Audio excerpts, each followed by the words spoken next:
and thank you so much for joining us here at Off the Beaten Quest. There's a lot of D&D podcasts out there, but you chose this one, and we're so glad you did. Because the good news for you is that this podcast is never going to give you up. It's never going to let you down. It's never going to turn around and hurt you.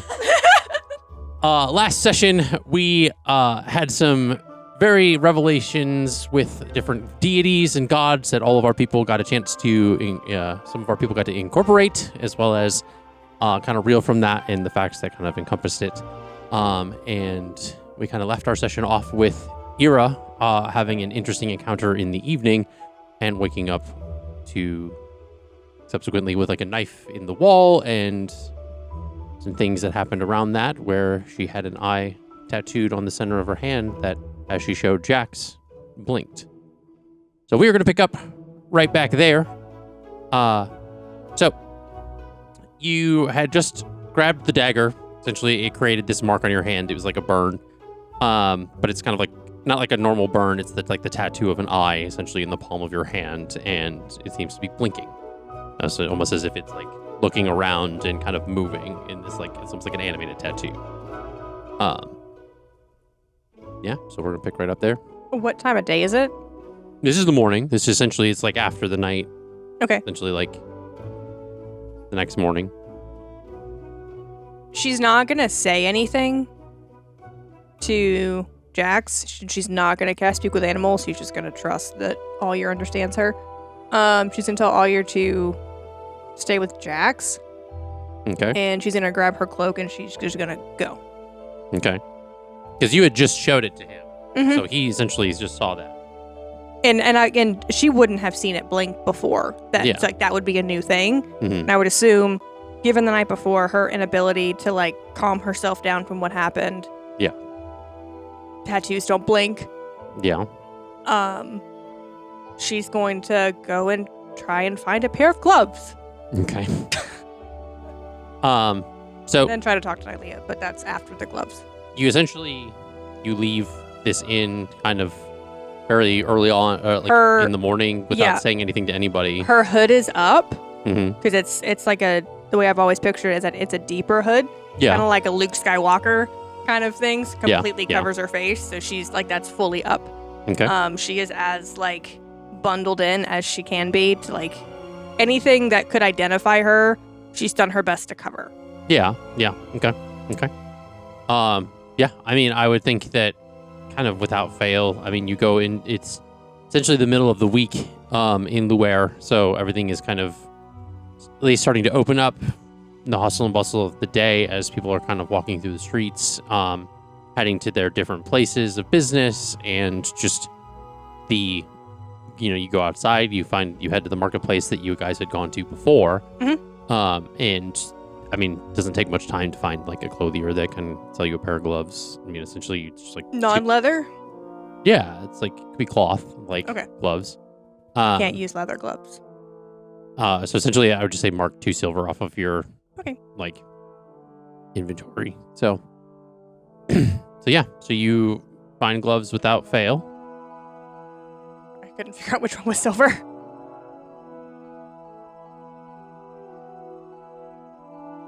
So then she's heading to. Have it in my notes. I can't find it. The Mangrove Sanctum. Yes, that is where you were told.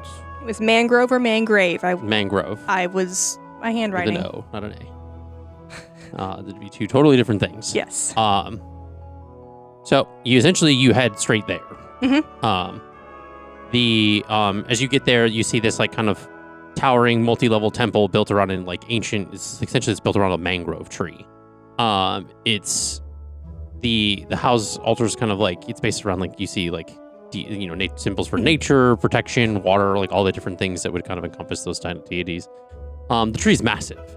Its gnarled roots kind of sprawling into the swamp and the waters below. The wooden platforms kind of wrap around the trunk, kind of leading up to different like balconies and terraces, kind of adorned with different like wind chimes and moss-covered statues. There is some bioluminescent fungi that's kind of growing along the bark and casting kind of a very faint blue glow, because essentially it's daytime, so you wouldn't see too much of it. As you enter, it's very cool and dimly lit. The natural like kind of alcoves that are carved into this tree itself, each level is kind of very dedicated to a different aspect of worship. The uppermost chamber is open to the sky, so it's allowing kind of moonlight to filter in during the nocturnal, during nocturnal rites and different types of those kinds of things as far as the night parts of nature. But you see a green-scaled lizard folk kind of like person like druid, essentially with like bright amber eyes. So essentially, it very much so. This is like the equivalency of like lizard folk, but she looks similar to like that of like a crocodile or an alligator. It's very like I can't remember the distinction between the two, to be quite honest. But essentially, it's like that similarity as far as how the shape of her face and stuff like that is kind of structured. And as you enter, she introduces herself. She says, "Hello, welcome to the Mangrove Sanctum. My name is High Priestess Marilith Saros. What brings you to the Sanctum? What does nature see? What do you seek in nature?" I'm looking to find a place where I can commune with Ilea. Ah, yes, Leah, Eira is like goddess of the hunt. Yes. I would kind of like gestures. I would believe if you kind of take this staircase and it kind of takes you up to that balcony. There's some alcoves kind of nearby that essentially should give you some privacy as you go through there. If you need anything else, by all means, there should be, as of course I usually do every morning of the temple, there's some incense and candles lit and things like that, but feel free to light your own ceremonial as you need to pay homage.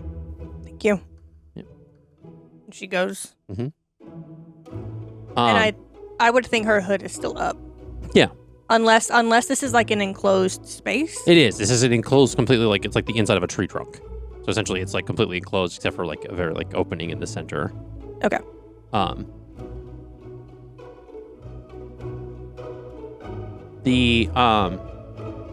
So you follow the staircase up to the balcony and you find kind of one of those. This is very much like an altar you've seen similar in Bountifolia, essentially. Maybe not necessarily one-to-one, but it's similar as far as offerings and just kind of things that would be paying homage to that of like the god of nature or of the hunt, things like that. What do you do to kind of get into that meditative state? Are there incense there, like in the art ones to go back to light downstairs and stuff? get more? Yeah. There are like it's like almost like in the different incense holders and stuff. There are some that are empty and things like that, but there's like a cup of incense that you can do, and essentially in your adventurer's pack or whatever, you have like flint and steel and stuff, so you can. I mean, I would just prestidigitation a little flame and light it. I wouldn't. Yeah, you can do that too. Need a whole thing, yeah. It took everything in me to not do the Minecraft movie meme. Flint and steel. Too late, you did it now. I know. It's there. Dated. Yeah. I'm just going to draw an assumption here. She's going to pull an incense that is as close to myrrh as possible. Okay. And then just like that. I would think that's typically kind of what a lot of the incense that they have there. Standard, yeah. As far as like kind of the connotations of myrrh, essentially, as far as those kinds of spaces. Murder. Frankincense and murder. Judith. So you essentially you light one of the myrrh incense and you kind of put it in one of the incense holders. A lot of the incense holders are kind of like very much like they're branches of the mangrove tree itself that have been kind of carved. A lot of the wooden fixtures that you see, as far as things, it looks as if it was like kind of repurposed from the tree itself to make sure that they didn't just hollow out a tree and deal away with the waste. They kind of reused it, kept it sustainable. Yeah. To kind of as much like nature's practices, to make sure use of all the natural things. So you light this incense and kind of put it in one of the holders, and you sit down to meditate. Yeah, she just goes back on her knees, like knees together, like. Yeah. She does pull her hood back at that time. Gloves are still on. This music is way more cheery than Eira is. Yeah, and just does her best to like center in. Okay. By the way, the music was gonna transition. You just had to give it a second. We're getting there. You got to cook first. So you kneel down to meditate. What do you think about to put you in that space? Like, how do you center in and get to that meditative? I think probably the same place she does when she's trying to fall asleep, which is like, it's like visualizing in her mind's eye, like her most peaceful place.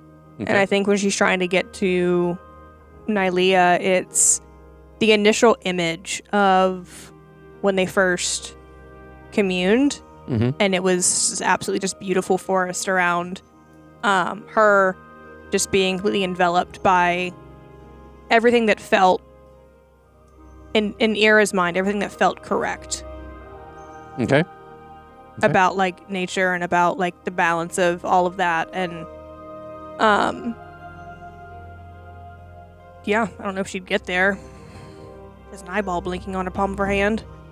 I would think that she would also have this like hypochondriac phantom sensation that she feels it blinking. Yeah. It probably isn't, but like she's just thinking that like it when you is. feel like you have like a bug on you or something and it's not there. Yeah, and you don't. Yeah. So as you kind of think of through all that and it kind of gets yourself to that space, you are able to drift off. You find yourself in this, essentially kind of a lot of the area that you're in kind of has a little bit of influence as to kind of how you get there. You kind of essentially you kind of start to like you almost like reopen your eyes and you are in this like swampy kind of grove. It's very serene. Essentially, it's kind of almost like devoid of a lot of the architecture and things that you kind of came to, from Luware. And you are walking on these, like, it's almost as if like the swamp, there is like this land kind of bridge that's kind of like weaving its way through like the swampy waters and the different like moss and kind of creatures and stuff that would be through as like a forest just like completely surrounding you. You step forward and you see Nylea is almost like tending to one of the trees. You see as if she's kind of like pruning it, trimming it up a little bit, kind of getting it to, it almost seems as if she's like taking care of the trees that are kind of around this swamp.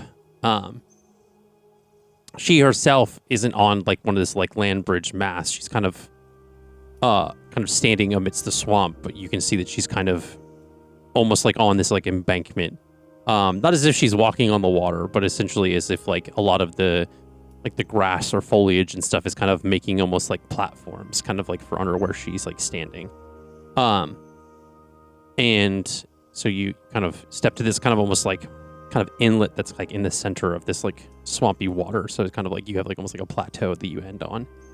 And there's probably about, I want to say like 3 feet from you to where she is. So essentially there's a little bit of water in between the two of you. How do you get her attention?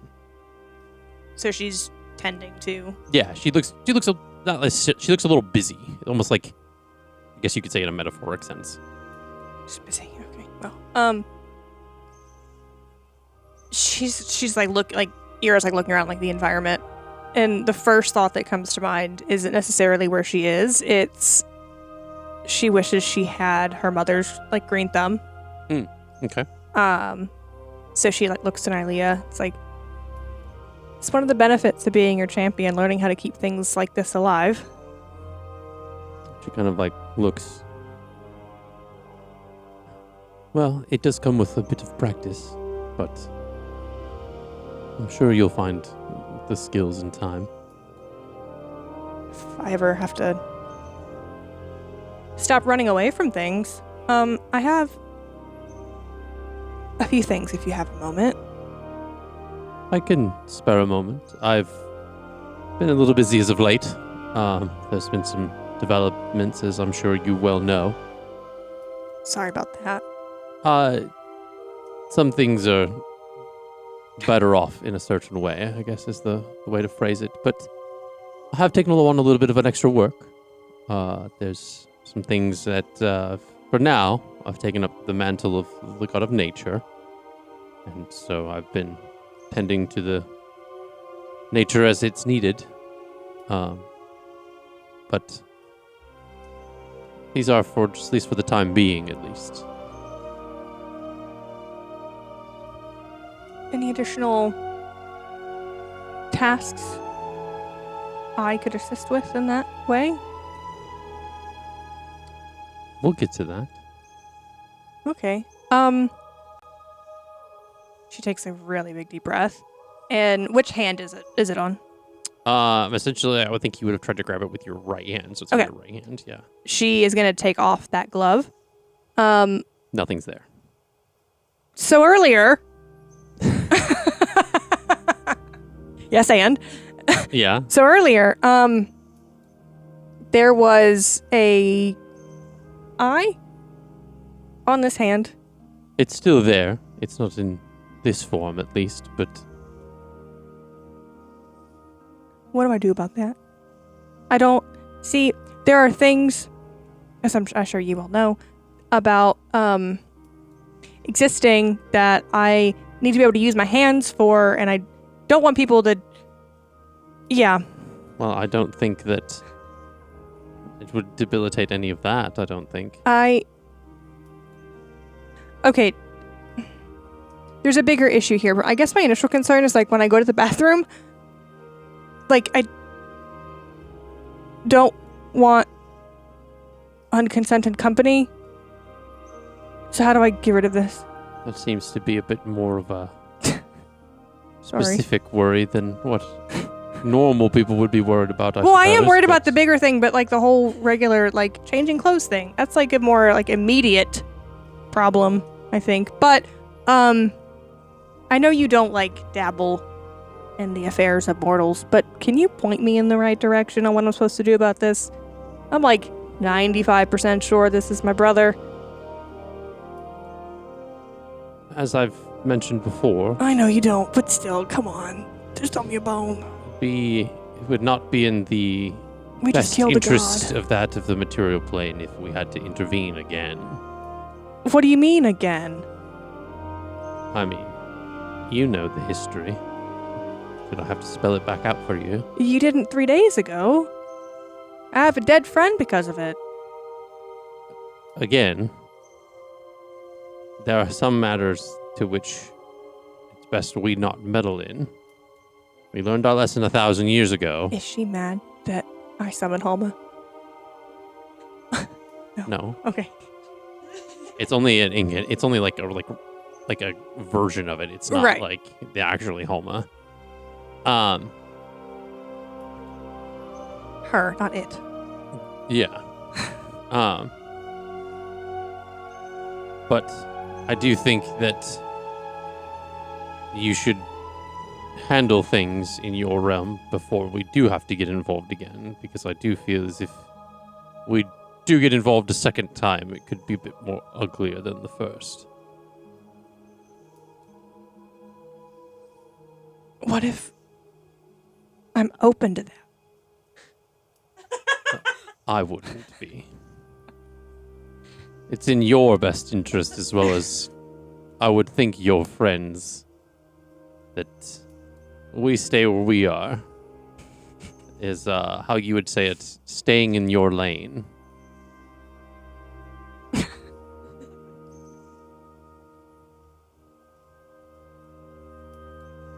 Okay. I also have 2 dots on my hand I've never noticed before that I'm seeing for the first time.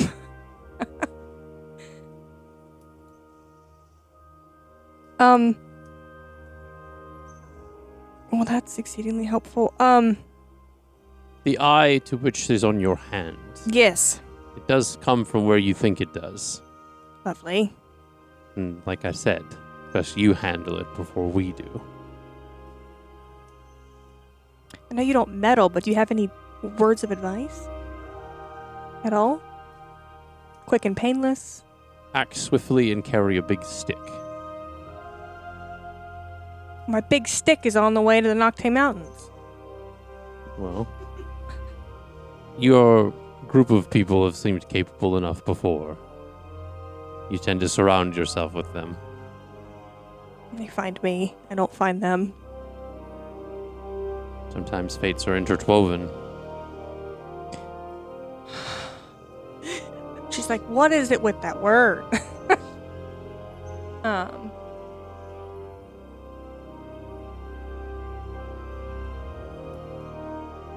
Everyone else hear that? Yeah, it's loud outside. Um, I keep checking to make sure like nothing's happening. It's thundering, yeah. and we're on tornado watch. Hi guys. We're playing D&D. So if we randomly lose power, that's why. Just go with it. Yeah, they're live on YouTube addressing it. So That means there's a. yeah, I mean, well, it's the winds they're addressing, not anything else. So Okay. we're fine for now.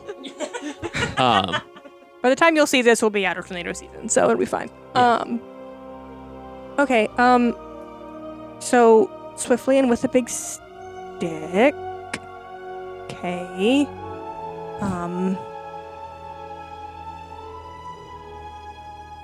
She's like what's running through her head is like, I'm so far out of my depth. I literally don't know what to do.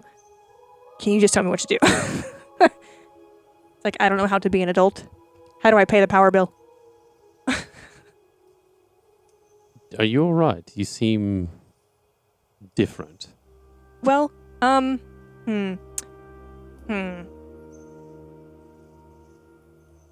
Had another friend die. My other friend killed a god. And then her god stepped in. And now apparently there's a whole thing where everyone's kind of shuffled about trying to figure things out. Oh, trust me. And you've expanded your I'm aware. responsibilities, which congratulations if that's in order. I don't know if it is or if it's just part of the job. But now my brother that I haven't seen in like, I don't know how many decades, has just decided to come out of the blue and then tried one of his people, I don't know, tried to like Slow put a dagger down. through the wall. My goodness. Seeing Eira like this is actually so funny. What an exposition dump.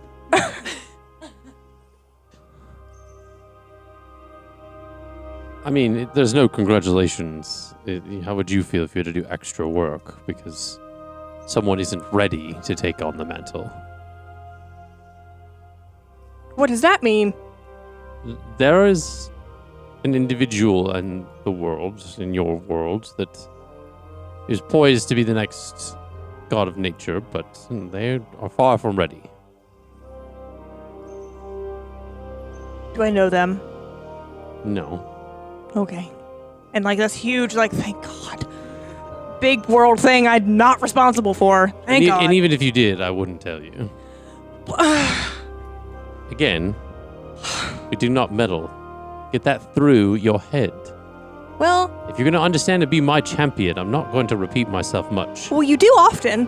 Because you don't listen. I listen fine.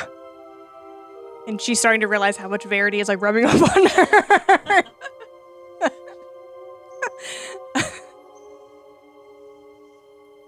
But it's best you do what is necessary.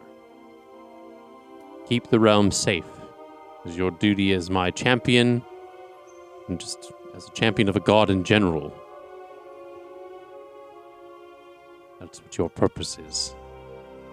Or at least for now.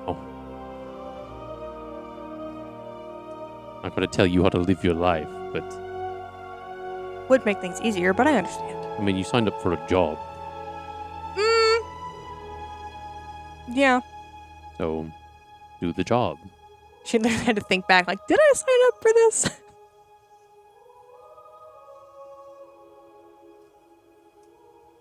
Okay, well. In my attempt to save the mortal world, maybe? I don't know. Is there anything else you need for me to do?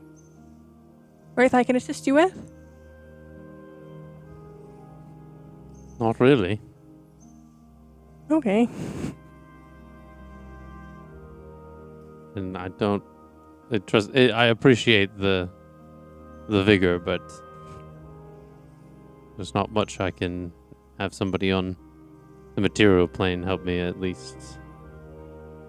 I just feel like there's not much for me to do for you now that the whole poacher situation is resolved. Trust me, there are other problems for you to deal with. Okay.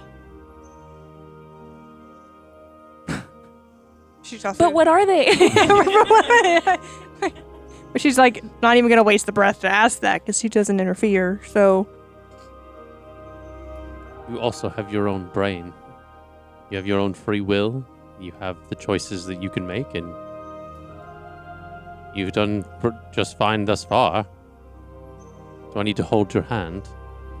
I've never had to do that for a champion before, but I suppose if I have to. I mean, do you have champions whose friends die every time we come up against something hard? Yes.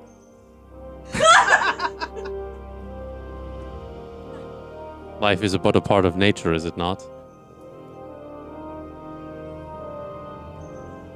So, like, never mind. Oh, come on, spit it out. No. You and Flosset as besties. Not necessarily. What about this veiled one? What's she all about? You have this new person that's joining the party who's all about this veiled one. She's like in love with her. It's Do I weird. ask about your personal relationships?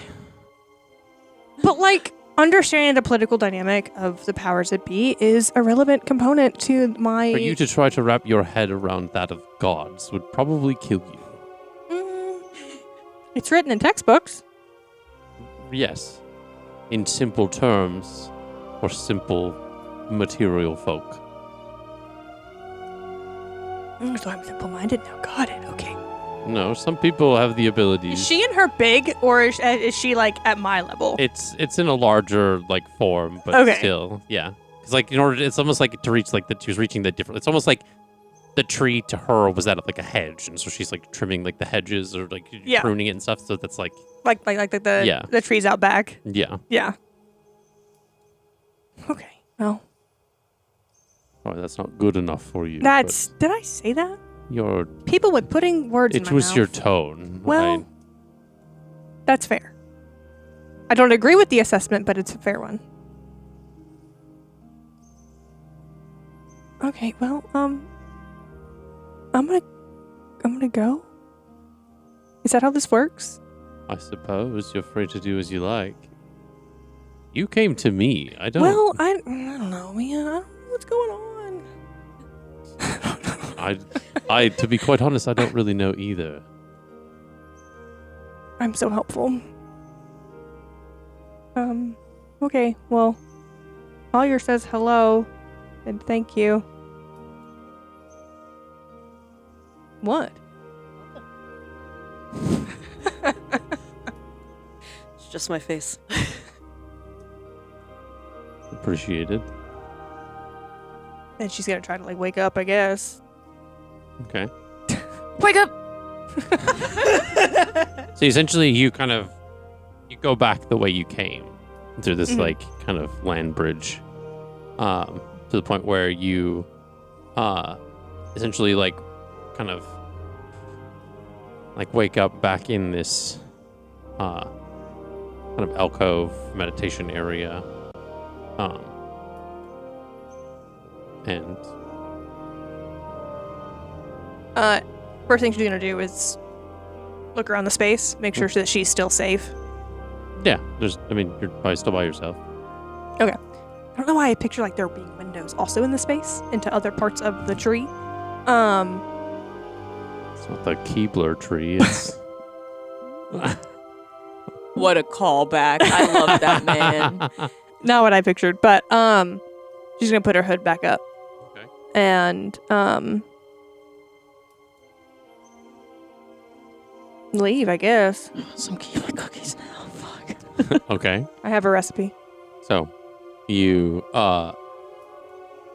essentially like pay your respects and you head out of the mangrove sanctum. Mhm. Okay. Where to now? She's gonna check to see if the eyeball is there. Is the eyeball there? It is. Eyeball is there. Okay. She's gonna name it Tom. This is a Fair peeping enough. Tom. God, Yes. it's Surprised you didn't go with like Ivan or something. Why Ivan? Because it's I. Tom's better. With an H and an E. Stop. That's Tome. Thome. Yeah, well, the H is... Well, no, there's really not a B in there, I guess. Whatever. Grammar. But yeah, I don't think she doesn't want to go back to the tavern inn. Because she doesn't want to be seen. Okay. I mean, they're going to come looking for you. That's fine. That's fine. So. Is there a outpost here? An adventurance outpost? I haven't seen one of them in a long time. Not that you're aware of. Of course. Why would there be? Why would the realm's largest crime-fighting organization not have an outpost anywhere? It's almost as if I'm not going to spoon feed it to you. Lame. Oh, you mean the first time Eira gets anything and you just want me to hand you the keys to the car and let you just drive around? DC 1, duh. Yeah, okay. More like DC 100. I mean, she is gonna like look for like some kind of food, I guess. But while she's like looking for the food, she's also gonna keep an eye out for anything that looks familiar. Because there was like a piece of paper, right, on like the dagger and stuff. No. What There was was it? just that like cloth wrapped The around cloth, it that had okay. part of the symbol. Yeah. Yeah, so that's what she's gonna like. Just keep an eye out for that anywhere. Okay. It's on like back doors, down alleyways, like cellar doors, Mhm. like. As you're walking through the Ware and you're kind of essentially heading back to the market, which is like the only place you've, other than like the tavern and inn that you came from, that you've seen food at. You walk through the streets and every once in a while you get this kind of like flash. Like you have to like kind of like refocus yourself. As if you're walking through like dark corridors. Mm-hmm. Whereas like you're in the middle of broad daylight and you feel like you're inside for a second and then you kind of like come through. You hear every once in a while you're kind of walking through like a small like whisper that sounds like it's in a language you've never heard of before. Mm-hmm. And then when you get to the market, you essentially hear Eira, like your name being whispered every once in a while.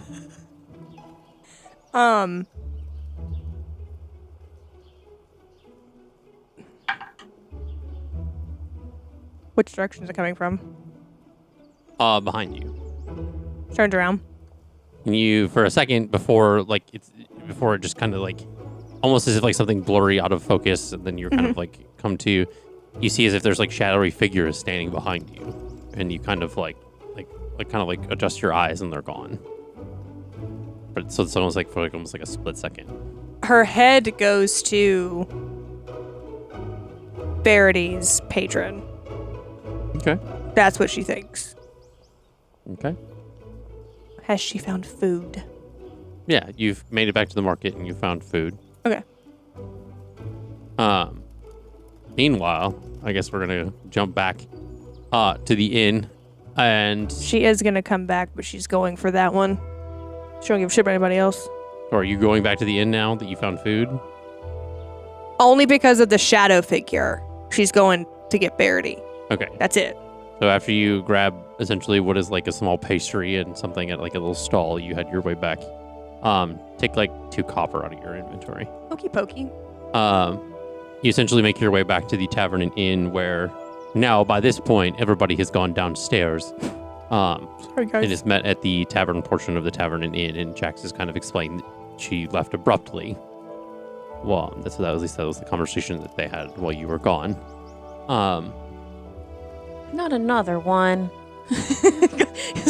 Looking at Donna and I are like, So you are all in this tavern part as you see Eira kind of come through the front door. oh, okay. Eira. Where is Verity sitting in relation to all this? Is she in a place where I can come up behind you?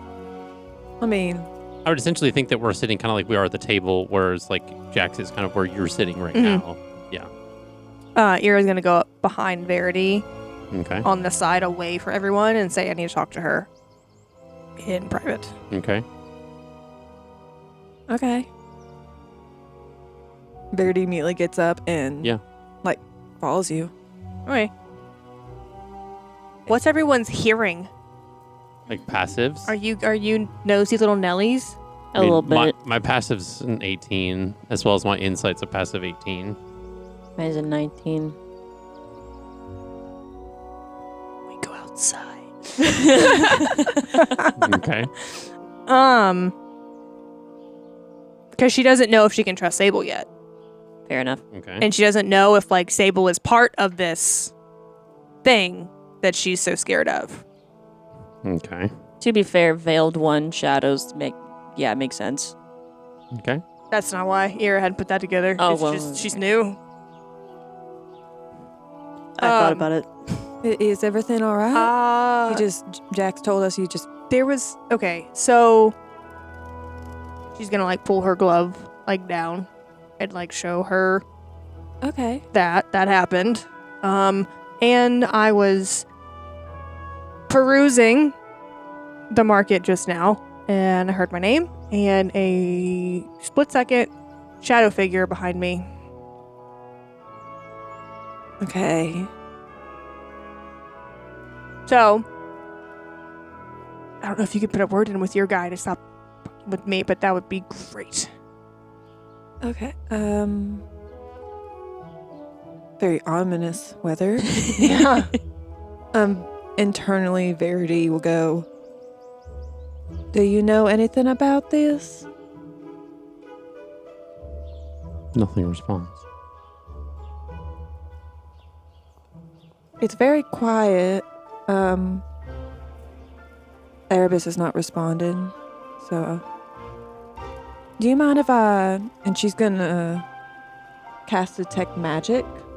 I'm guessing she doesn't need to visually see it. I mean, I can take the glove off. That's not a problem. No, she's just gonna put her hand over it. Mm-hmm. Okay. So, Which is hysterical because I think Eira can also do that, but she hasn't. if you sense such a where is it? Yeah, Prince magical effects within 30 feet. See a faint aura around a visible creature or object in the area that bears the magic, and an effect was created by a spell you learn in the spell school of magic. Okay. The aura like around this is like a kind of almost like a deep, like blackish purple. And you see that this is the school, the divination spell. Well, definitely magic. It's this purple, like black purple. It's divination. I wondered have you tried, like remove? I don't know if it would be considered a curse, but like remove. I haven't done anything. Because it keeps blinking at me. Is it blinking So at me? it's not like it's not a continuous animation where it's like looping like a GIF. No, It I just know, but like, happens every once in a while. right. Like an eye would normally exist. Do I see it blinking at me though? The pupil moves. Let's put that back on you, like. He pulls the fabric back down. Maybe we should try remove curse. Maybe I don't know if it's a curse or not. Try that or So some. basically, I don't know what to do, but like, I don't know if this like sable person. Basically, this all has to like tie in. I'm assuming with like my brother and all of that stuff that's going on, and Sable's timing of showing her face and then now this happening feels weird. Probably paranoia, because you know, me. But I don't know what to do. Okay. So calm and collected when it's everybody else's problems. When Right, it comes to it's so yours, you're just fun. like, what? Yeah. I have a question. Is the tattoo hyper realistic or is it like a No, it's essentially like Okay. the outline of an eye. Okay. Like it's just like the kind of That's what I pictured shape at first. and like a dot. But It's like in black ink, so it's like kind of like the all-seeing eye. Like Basically, I just wanted to know if it was Erebus or not. I again, he's very quiet, so I can't answer that. I mean, well, I take that back. Their magic is more of just a purple color. Though it does have purple in it, it's more on the blacker end. So I think it might be a different being. Cool! I'm so excited. Let's go inside.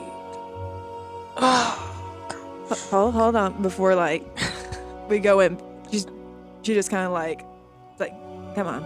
I feel just let's hug it. I feel like Dawn would want this. Let's just hug. And she's like stiff like a board because she's like, I don't want any kind of emotion, good or bad, because I will break and start crying, and I don't want to do that right now. Oh. very slowly, like very stiffly too, goes around and like taps on her back like, it's okay. You're gonna get through it. You got us. You got Jax. Is there anything around us right now that's like sus? I mean, you make a perception check. there's 2 goblins in the corner staring at you. 3 goblins in a trench coat. Perception? Yeah. 16 plus 8. Okay. 24. 24. 24. 2 24s. Yay! 48 total if it counts. Okay. We take the average. No, everything seems normal. Okay. Oh, okay. Have you talked with Nylea? Yes. Just as exceedingly helpful as always. That doesn't. You don't sound excited about that. Just exceedingly helpful as always. Yeah. Is Eira making the face you're making? Yeah.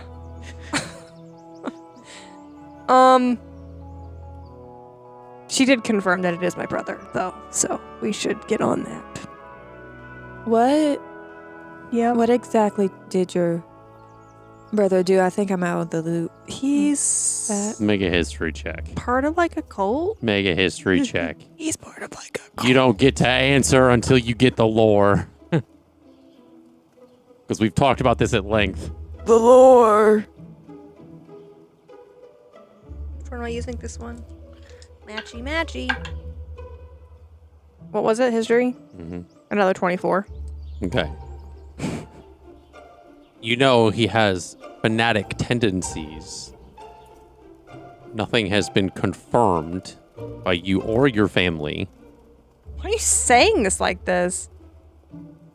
So the aspect of a cult is spicy. not that eradicate that from anything that just happened, because that's nowhere in the knowledge of what.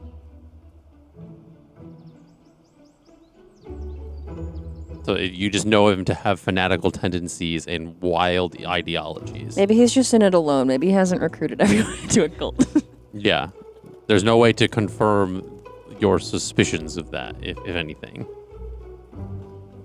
You know those like weird guys in school Can you be more specific? I know a lot of weird guys. that are like Take it easy. that like hyperfixate on like not cool stuff? What kind of school did you go to? It's not a normal one. I'm from a small. Well. Yeah. Ish. No. Well, Yeah. ish. Yeah. I didn't have a lot of friends, so I really don't know. He's just not a normal guy. Okay. Just remember, no iPhone faces. What? The metaphor, no iPhone faces. We've had this conversation before. Yeah. You got a little too close to the real world things.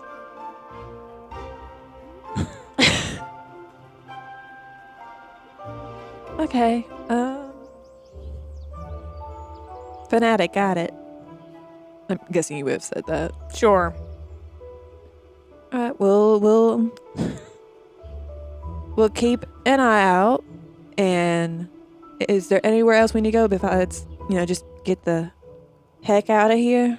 I don't. Because between the hand thing and getting kicked out of the place yesterday, we probably should get you out of here as soon as possible. You'd think.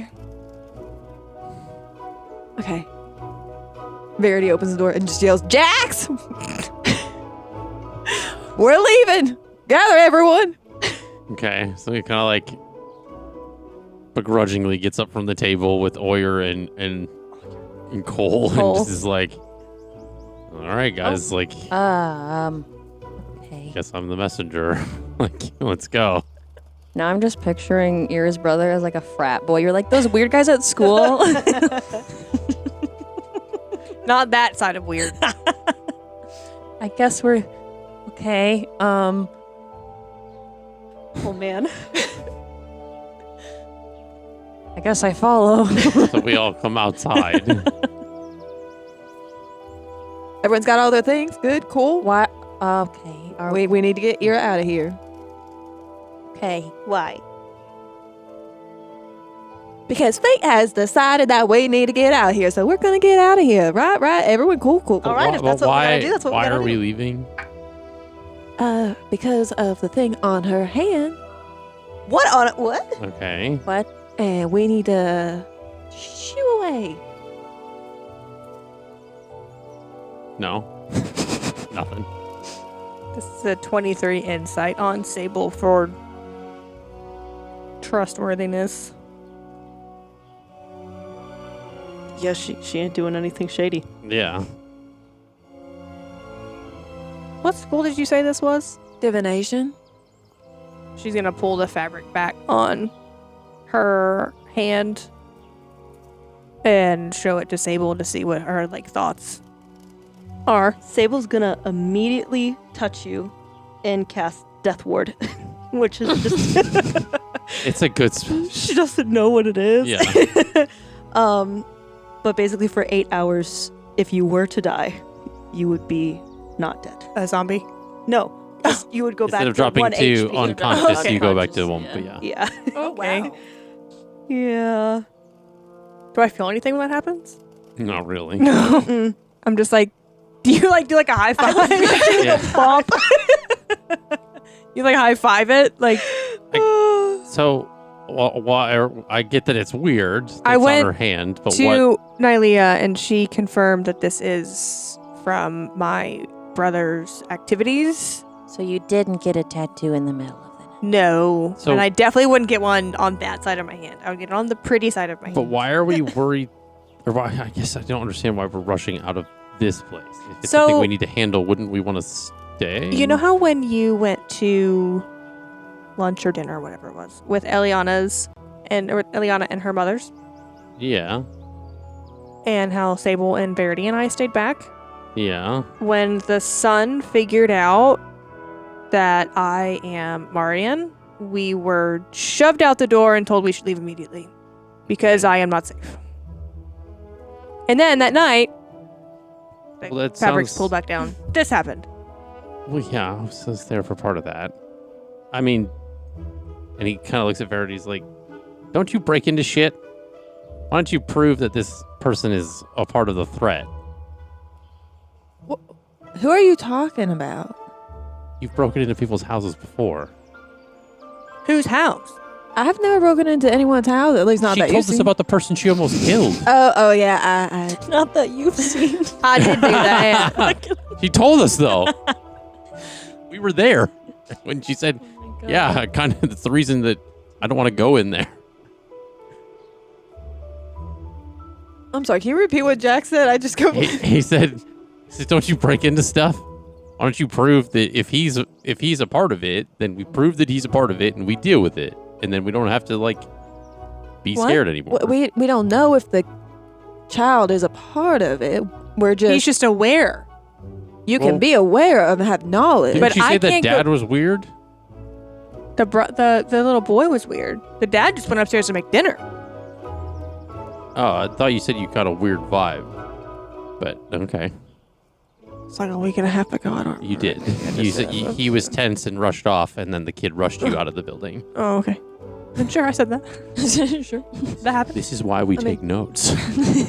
Probably in my notes. I And, can't read that. and the fact too that we last night, also weirdly enough, last night I think there was in Thieves' Cant on the bar. It said that I was always watching or something like that. Oh, All the more reason to figure it out and deal with it, right? I mean, that's literally an eye, Yeah. and it blinks. I'm wondering if the man. Why am I the only one putting things together? I wonder if like the man and the child were trying to protect her, or if they were trying to scare her away. And shouldn't we figure that out? Do you want us to just like walk over and ask nicely? No, we have the one that's good at sneaking into shit. Well, like, why would we sneak in when we could? Is she good at sneaking into shit? She seems to get caught a lot. I think Again, I guess I would have to understand if people understood the concept of what people are. So if I'd be like, yeah, well, she's a rogue, like that's what she does, or not. She also rolls like shit, so she gets caught a lot. Well, I mean, I could make her invisible. I think it's up to Eira whether we leave or stay. Should we stay or should we go? Well, you were trying to tell us all we were leaving. You were making the decision a second ago. Well, now, we all need to talk anyway. Eira, I'm leaving it. See, this is what happens when Eira gets things in the story. Everybody just falls apart. Mom doesn't know what to do. I mean, yeah. I would like to know so that I know what to do next. I guess. I mean, I wasn't there, and they seemed really nice when I was there. I just don't feel like breaking into their house is very nice. Yeah, they kept her parents safe, but again, if it's weird, find out. And it's not ever breaking in. If she's good enough, she won't make anything. She won't break anything, so it's not But breaking in. Why It's do just we have to break in when It's I not- can just? Do you know what breaking in means, dear? That's what- Breaking in doesn't it's mean a- breaking It's a figure things. of speech. If you just go somewhere you're not supposed to, Yeah, it's against the law, breaking and entering. but if you don't break anything and She's you're just still entering, entering. is it still She's like? trespassing. So how about this? Let's have some fun with this. Mm-hmm. How about we send Eliana to knock on the front door, Oh. and then you can make Verity invisible, and she can climb in through a window. I could also just. And she snaps her fingers and she turns into a dragonborn because she has disguise self. Whoa, wait, whoa. What is that going to do? You- How's that He's going to know be you're useful? there, and Not unless he can see through disguises. I've never seen you Yeah, use but this so- magic before. You look cool. but again, and again, it's really weird that I'm the one to point this out. You can still be seen. So if you, Can't how are you break going to in, get is somewhere what his that you're point. not supposed to find out stuff about somebody we need to know? Isn't it a public establishment though? People go to study there. Exactly. I can go in Yeah, while but there's Eliana distracts him. I can look around.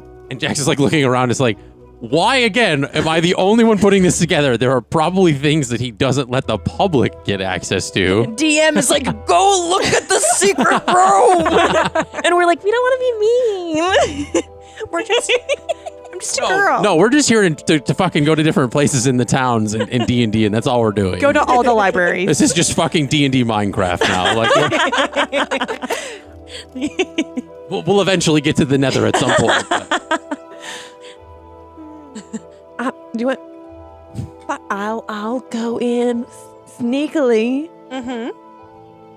I'm still gonna go and dress as a dragonborn, but I'm still gonna sneakily be turned invisible. Just, I guess.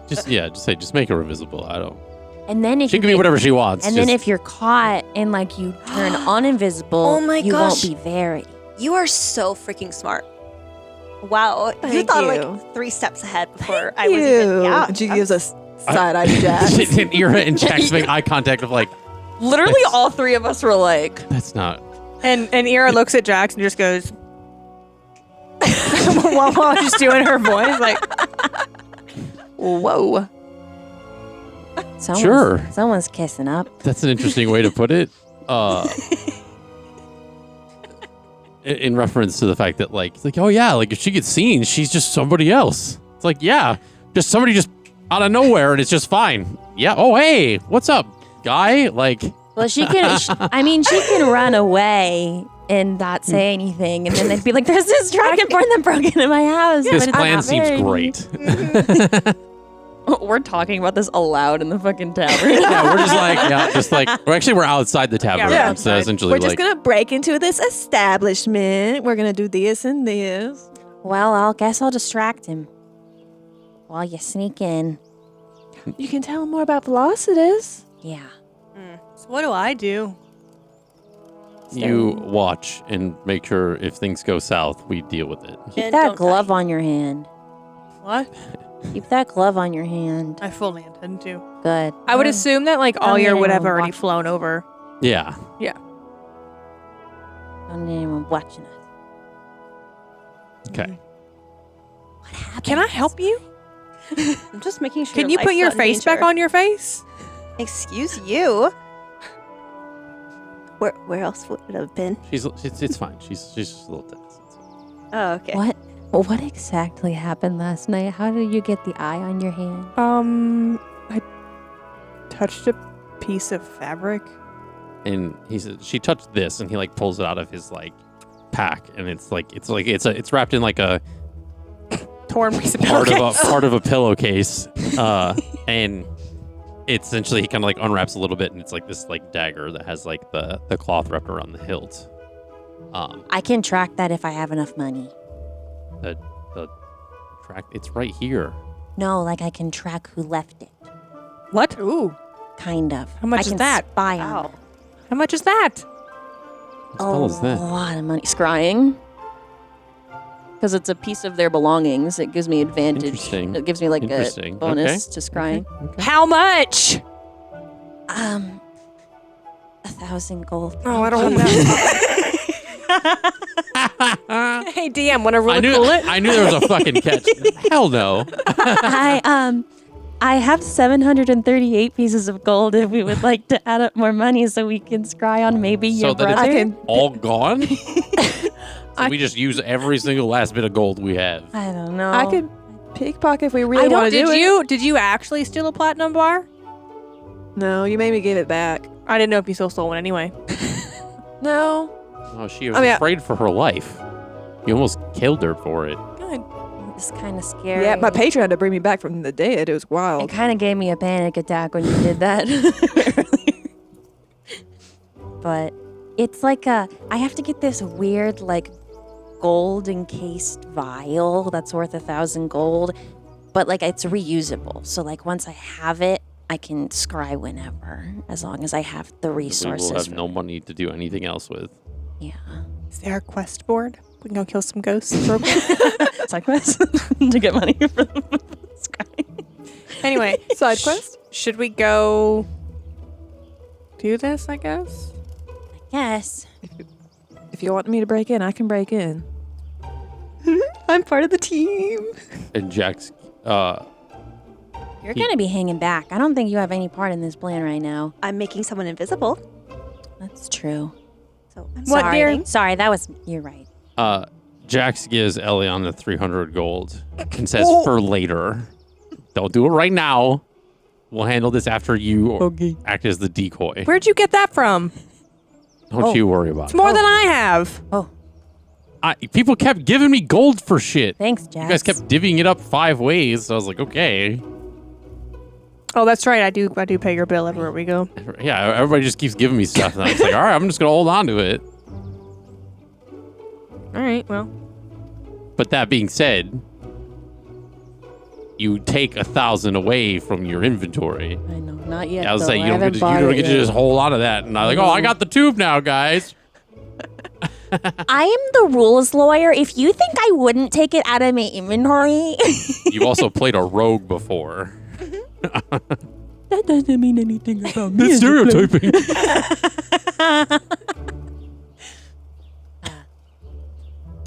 Anyway, so you guys make your way through the ware and head back to the Alderwood Atheneum. Mhm. And We just need Sugar Mommy Cindy to send us some money.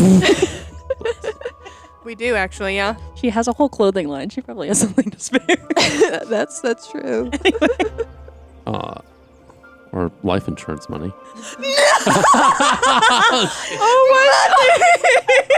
Calm down.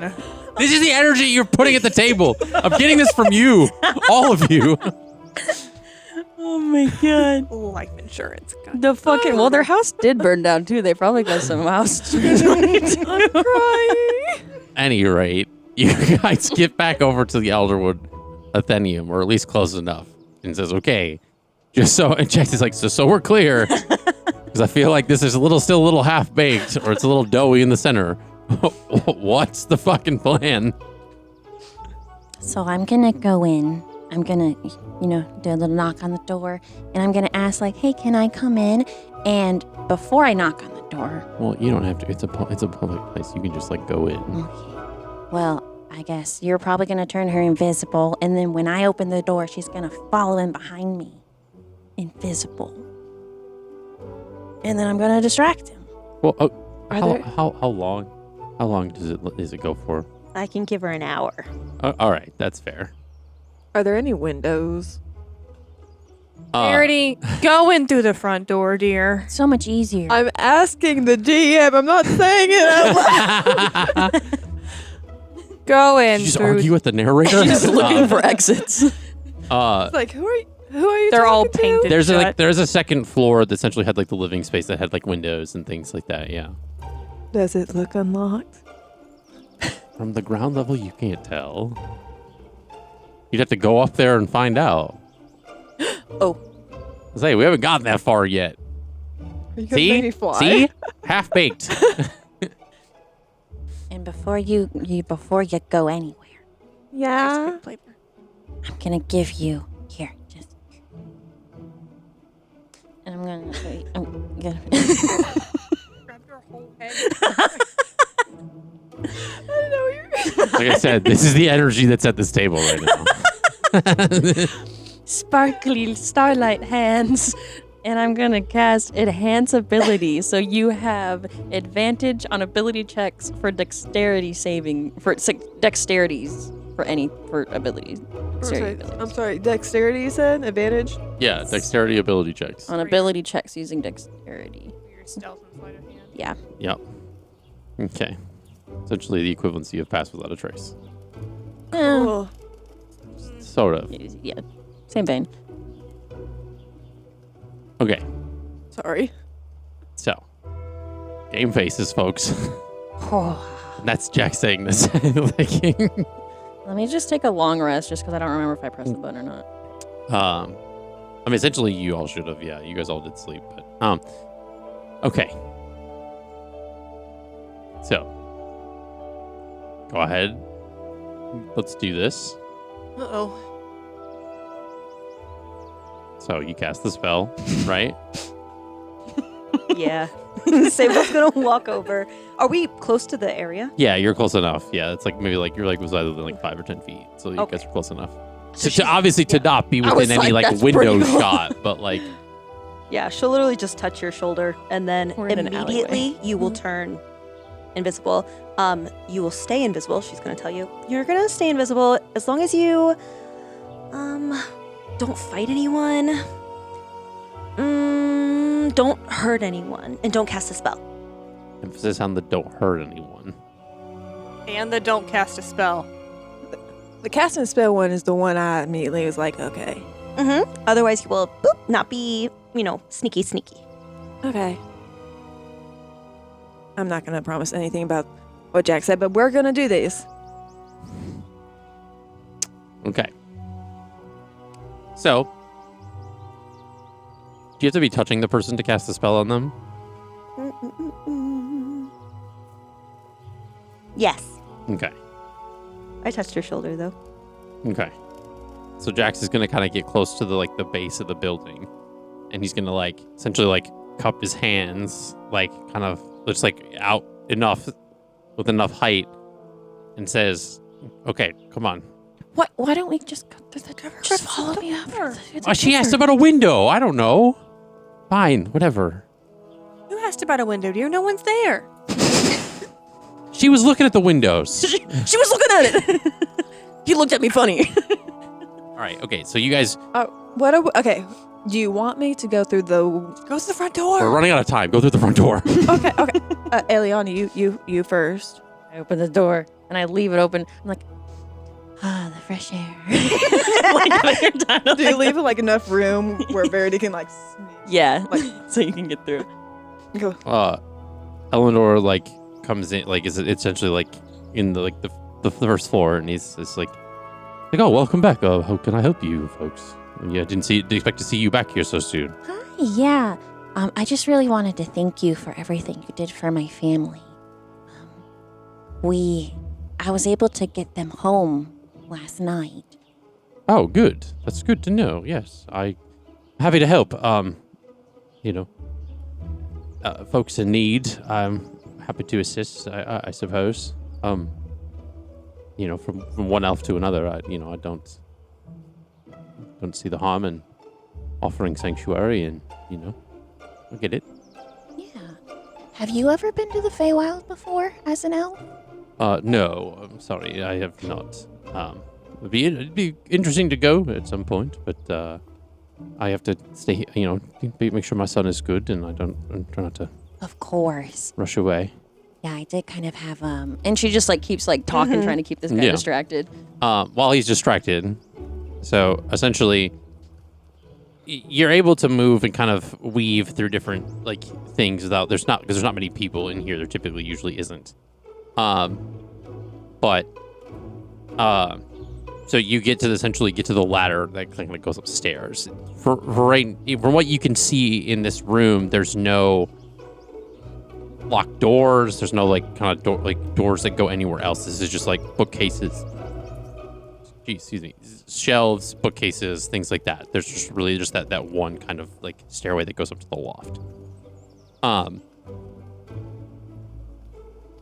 So you go up the stairs. I do go up the stairs. You're gonna need to make a stealth check. Advantage. Creaky stairs.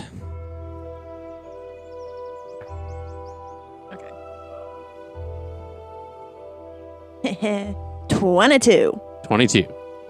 So you're able to get all the way up the stairs in the essentially the hatch to the loft is closed. You're gonna need to make another one to get the latch open, the hatch open without making any noise. Sleight of hand this time. Yeah, around? so be sleight of hand. 24. Okay.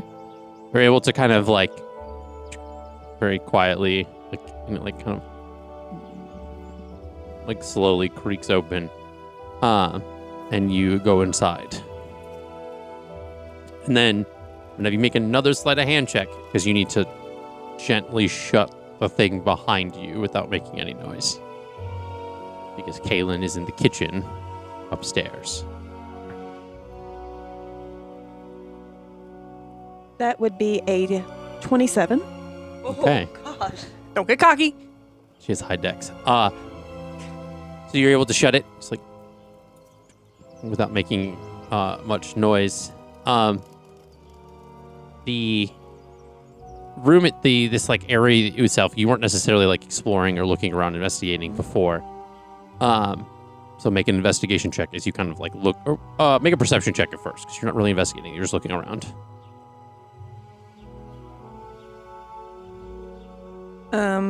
26. 26.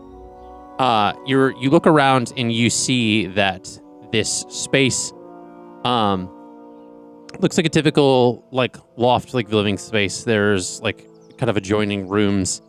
There's doors that are kind of cracked open that you can kind of see two different bedrooms and stuff that kind of peer off. And then kind of as you kind of meander your way through, now make a stealth check.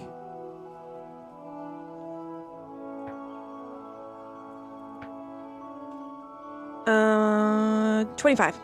25. Ellie. I don't like that one. I like this one, maybe. No. Hold on. Sorry. Oh, Oh, that one made me happy. I like that one. Damn. All right. Hold on. Back in Draclavore. Can we go back to the first one? I don't like this one. You make this stealth check for me? Did I not just do that? She did. Oh yeah, what did you roll? I was It was switching the 27. music. It was- Thank you, 27. so you rolled the 27, so you kind of sneak past. It was a 25. Oh, yeah, It was sorry. 25. Sorry, 25 was the 27 last was one. the other 25 still works. You sneak past Kaylin, and you kind of like get into this like kitchen area, and you see that there's like a door that goes off somewhere, and you kind of initially kind of touch the handle, and it's locked. Question. Mm-hmm. The ring. Is that considered casting a spell? Yes. Okay. Because it gives you the Misty Step spell. So that still does count. So you are not able to do that without being caught. Losing invisibility. But- Not being caught. So Fair enough. fair Is there- enough. Is there a window upstairs? Yes. But it's like kind of back where you came from, and it's in the like living space.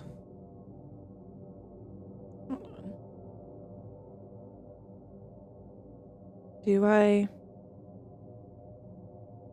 Okay, so I do have to see it. Got it. I was wondering if I could use Misty Step like without having to see where I was going.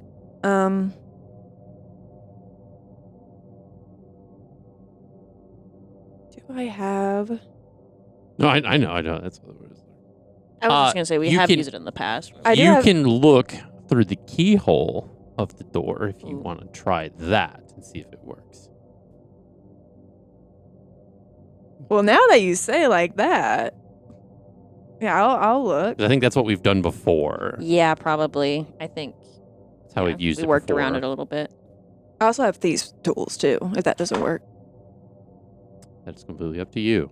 I'll look through the hole first, and then if Okay. I mean, you can see in through it into what looks like a from like very small first glance, essentially it's like pinhole size of like what you see. It looks like as if it's an office behind But- this door. But Misty Step, regardless of if it's a use or if you cast it, it's still A spell. casting.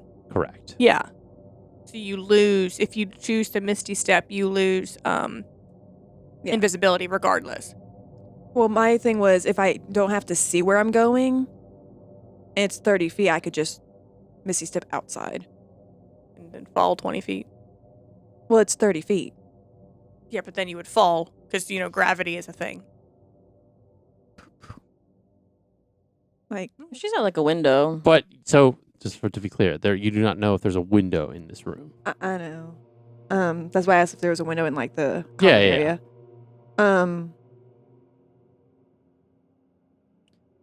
Damn, that's gonna require a spell.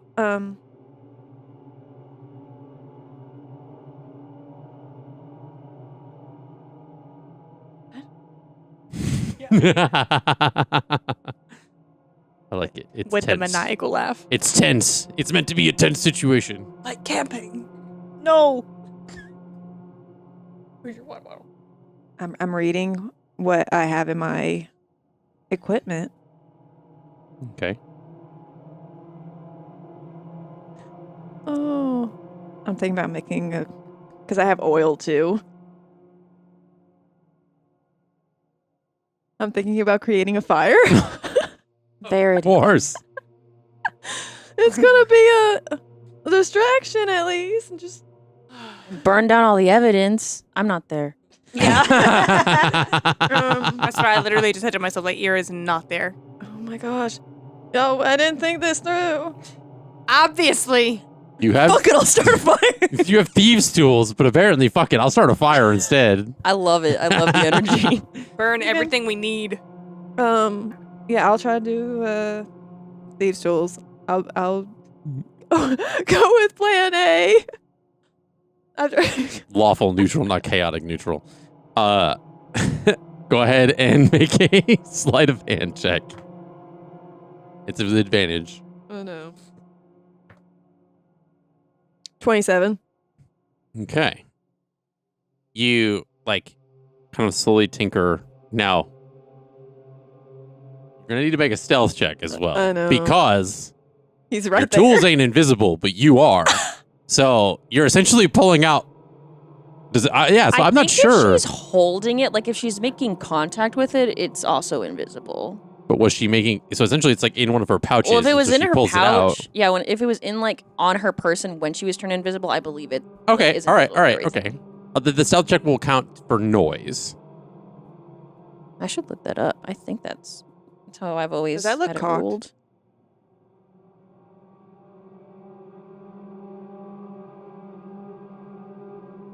Like, from this angle, it doesn't, like, it's... Roll again. You gotta respect the cock. 27 again? Not that kind of show. No, it's not. 27. Yeah. Funny, Okay. though. So you essentially like, and he kind of like, it's like here's like this small like almost like noise, but then doesn't think anything of it. And I'll use the same 27 for Okay. stealth. I'll be nice. You're able to kind of like open the door slightly enough without him noticing and kind of like in and then slowly close it behind you. You could have used the oil to oil the fucking the hinges Oh, we would know. squeak.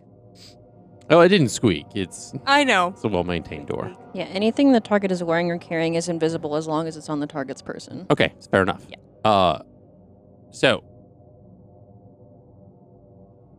you make it into this office. Do I see anything that is, I'm referring to my notes. At first glance, nothing seems out of the ordinary. It seems like an ordinary office, very surface level. So you can make an investigation check as you kind of look around. Dang. That would be a 12. 12. It takes you a bit to look around and find things because it's very well hidden. There's a lot of things in this office that show they're books that have been acquired. These seems like different than the library downstairs. The books on the shelf are of Marian history, different memoirs of long dead nobles. And you see there is as you're looking through the different drawers of like this like kind of desk, you're kind of like slowly pulling them out and looking. 2 drawers like on opposite sides that would essentially look like they're the same width and shape. But when you like kind of pull one out and then you pull the other, there's something seems off between the 2. So you're gonna make another investigation check for me, please. Should have given you advantage on intelligence checks. Oh, trust me, I needed it on Dex. Say with me, everyone. 21.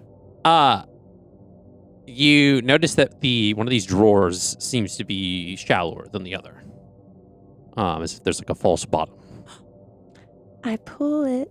So you kind of like push on the back and it like pops up. And underneath is a hidden ledger that reveals coded transactions. Donations from unnamed benefactors, purchases of obscure relics, shipments to unknown locations.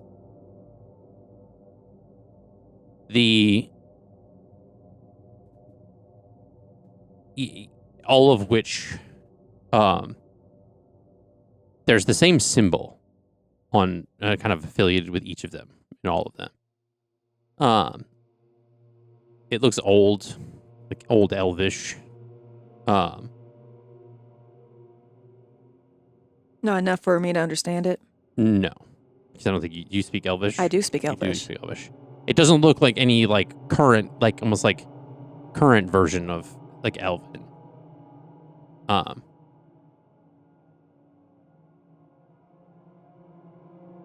But yeah. Okay. Is there anything like mainly specific, like a common theme with these relics and artifacts? They seem to be centered, they're very historic. They seem to be like old. A lot of things that like even predates even the early like 100s of this era. Put it in your bag and bring it with you.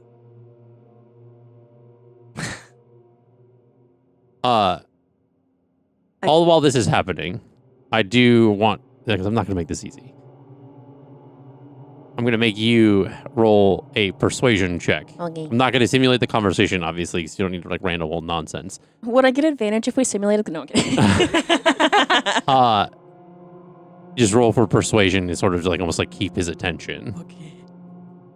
Okay. Big dice, big dice. Uh-oh. That's gonna be, what's my persuasion? That's gonna be a 4. I rolled a 2. Amidst your conversation, you sense that he's getting kind of tense. No, wait. Kind of getting like sort of like, I'm sorry, I'm very busy. I can't. I appreciate you coming by to talk with me. Oh, you're busy, but don't you want more information about like the Feywild for your documentation? I know you've been looking for more information. There's a lot documented on the Feywild. I do, but we specialize in keeping knowledge that is lost to the realm and the material. I mean, there's a lot of knowledge on the Fey as it is. A lot of scholars and things at Shalestone College and things that have kind of the word spreads.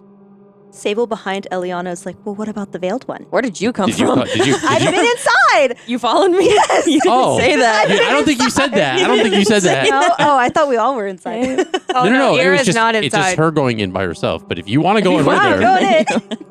I imagined I was in. okay. So make a persuasion check. If I knew we were doing this, I would have prepped charm person.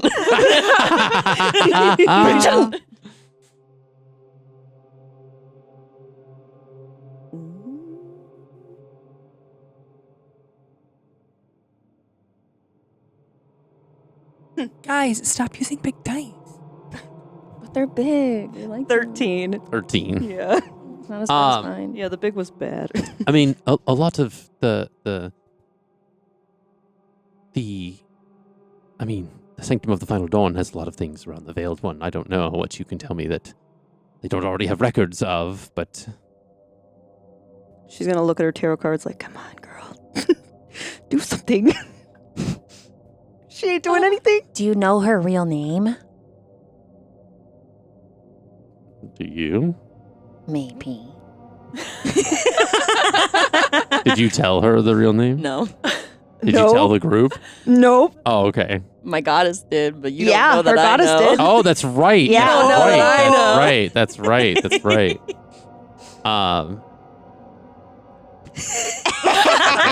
I mean, So I forgot I did that. he says, I guess I can take that information in case they don't have it. I don't know if I'm allowed to say. Then I don't know how much I can. I say again, I have a lot of other things to tend to. Look, her and Flossidus are, they're meeting. They're discussing the new. Oh, we got a cat on the kitty cam. Ellie. She's like, what's going on? Hi, baby.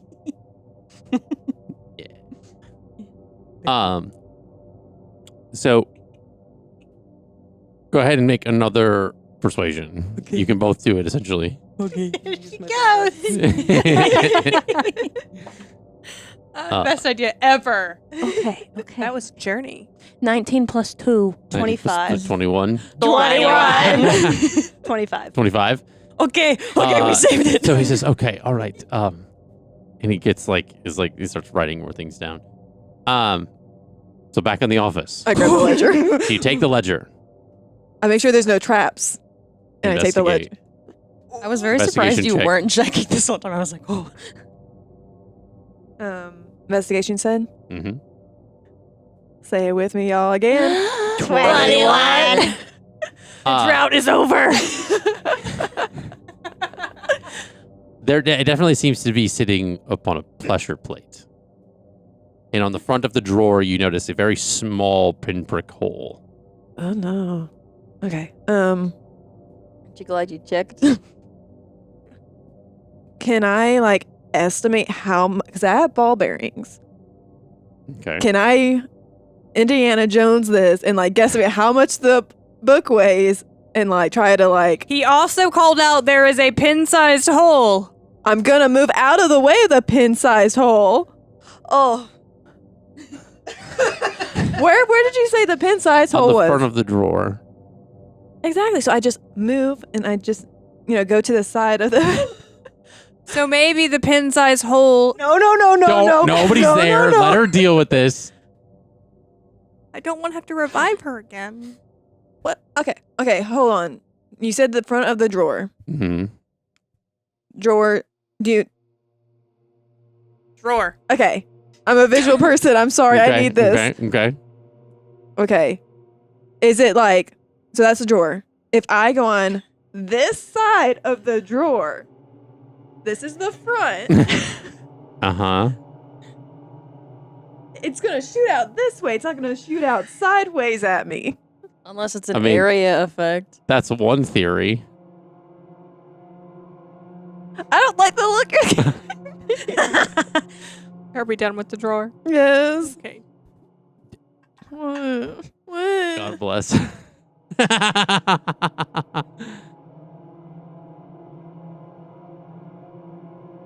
Oh. I was like, what's I that going to... believe in you. Did you forget about an ability you have? I forgot that I have two thieves too. Okay. All right. Okay. So what are you going to do with the thieves' tools? I'm going to try and disarm it. There you go. Wait, isn't that a trap try disarm and kit? Isn't that disarm something That's separate? Baldur's Gate. That's Oh, Baldur's okay. Gate. Okay. Fucking Baldur's Gate polluted my mind.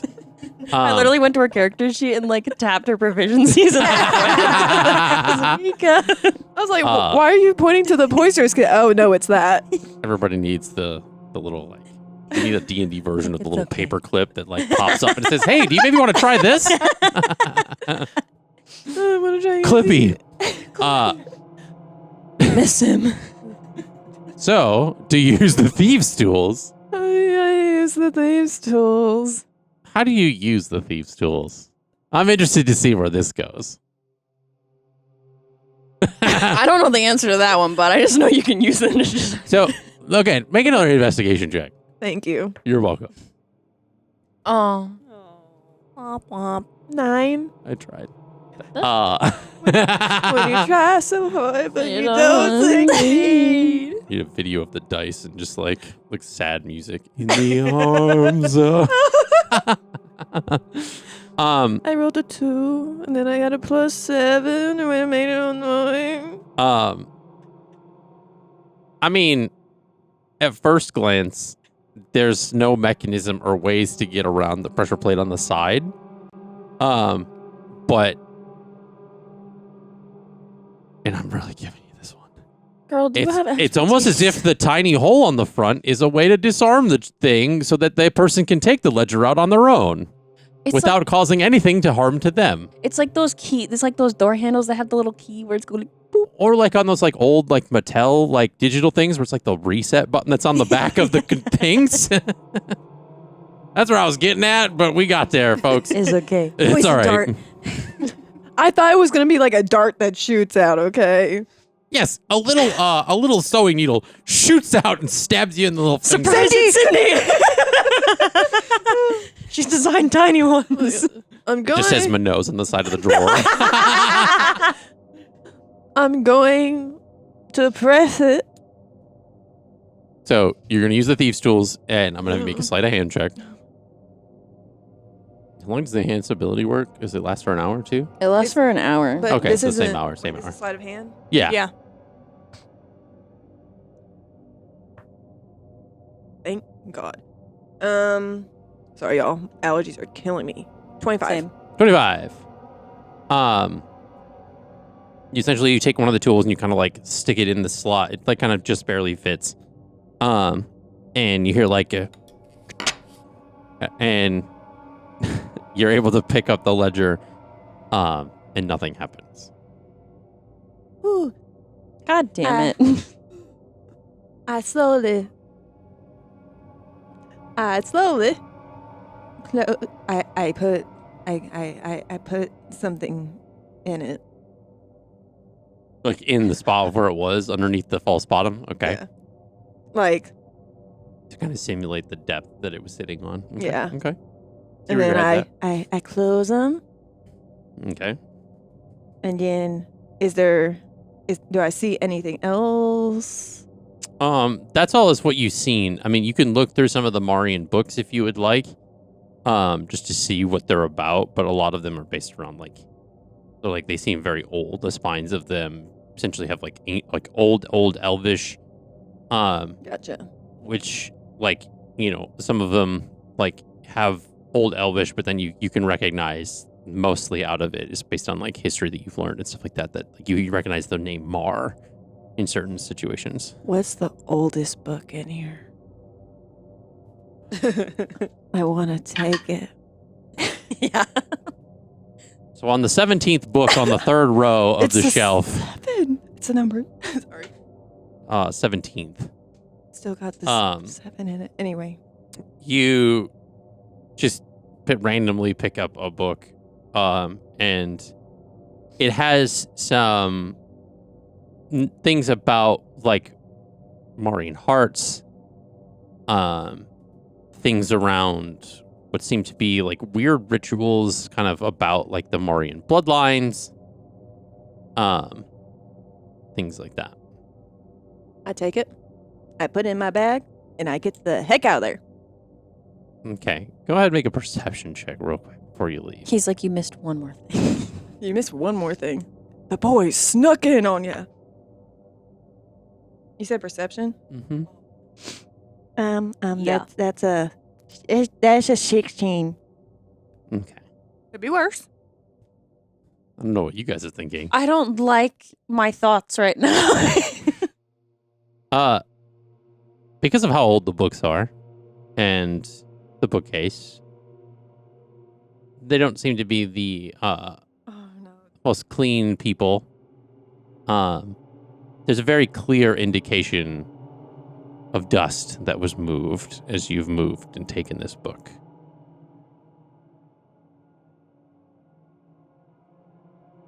Just dust the whole room so they don't know. Spend the next 30 minutes of your invisibility to clean the room spotless.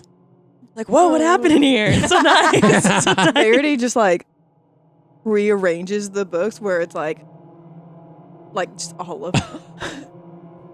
Yeah, I like that. It looks like it was purposely she's home editing it. She's rearranging them by so it looks like it's purposely been put in rainbow order. Okay. And then she's okay. Please. Yes. But this makes it.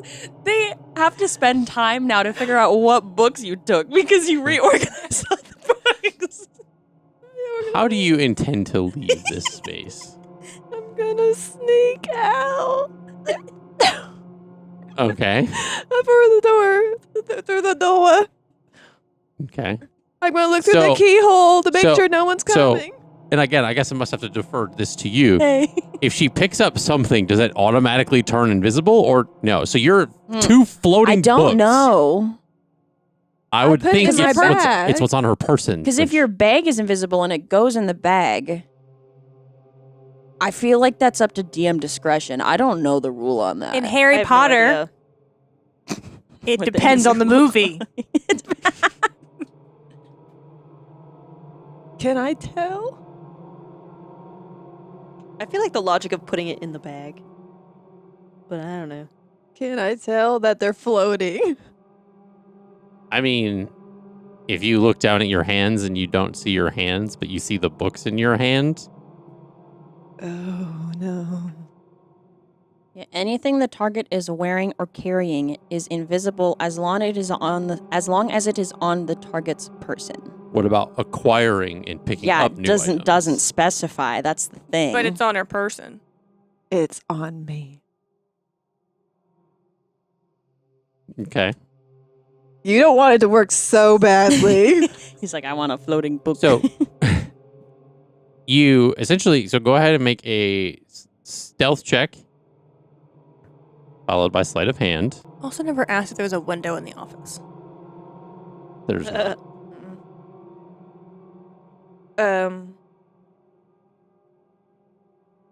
Stealth was a 25. Mhm. Jesus.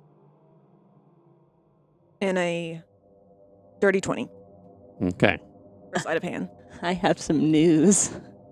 What? They changed it in D&D One. Oh yeah. Oh my gosh, no! It just says a creature you touch has the invisible condition until the spell ends. The spell ends early, immediately after the target makes an attack roll, deals damage, or casts a spell. It says nothing about objects in this version. Just fucking nothing about objects in the new version. That's what I read. Yeah, so I was like, I don't know about. That's what my thing said. Your discretion. Yes, we've gone with it thus far. Okay. Damn, they were like, let's underpower the invisibility spell in our next version. What's your passive perception? 20. 20? Okay. Which is fine. So as you kind of like make your way over the door and you kind of like slightly pull it open and you're stealthily kind of about to leave. And something like the glint of the light that kind of comes in through the door as you kind of open it because it's lit out there, but it's kind of darkish in this office. You see this like small like thing shine, and there is on what looks like it's covered under like a thin sheet in the corner, kind of sitting on this like dusty, what I guess would be a candelabra stand kind of thing. Is a very small glass orb underneath, and as you cross the threshold, with the two books in your hand, this little orb illuminates purple as you make your way out and shut the door behind you. I thought it was gonna be blue. I don't know. Same. I don't like that color. Okay. Come on, all my Baldur's Gate fans. I don't play Baldur's Gate. Is it purple like my hand? Purple or purple like purple? Yeah, what type of purple is it? Is it dark? Purple like the color. folks. Well, is it my purple or is it her dark purple? Is it black purple or is it purple? Is it swirling? It's just purple. Like bioluminescent purple. It's a trap. So you essentially leave. Now, go ahead and make a stealth check to make your way back to the hatch. Or are you trying to get to the living room to go out the window? So, okay. So it says, so with Misty Step, it says like a mist surrounds me, so they would see the mist, I'm guessing. I would, in theory, if you were to cast the Misty Step spell, that mist would form around you, allowing you to bam. Yeah. There would be a very split second where you would be visible before you leave the space. And I can have you roll for it. Or you can try to make your way out the way you came.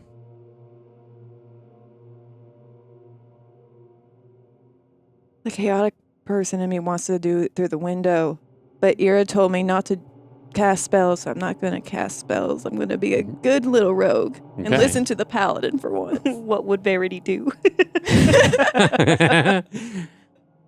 So go ahead and make a stealth check. And then you will do sleight of hand subsequently afterwards to make sure that 24 for what the first one. stealth you would be said. first. Because essentially What room is she in? She hasn't made it to our room yet, has she? she's coming out. 22 22. for the second one. So you kind of quietly lift up the hatch and you kind of stealthily come out of the thing, of the loft, and you make your way down the stairs.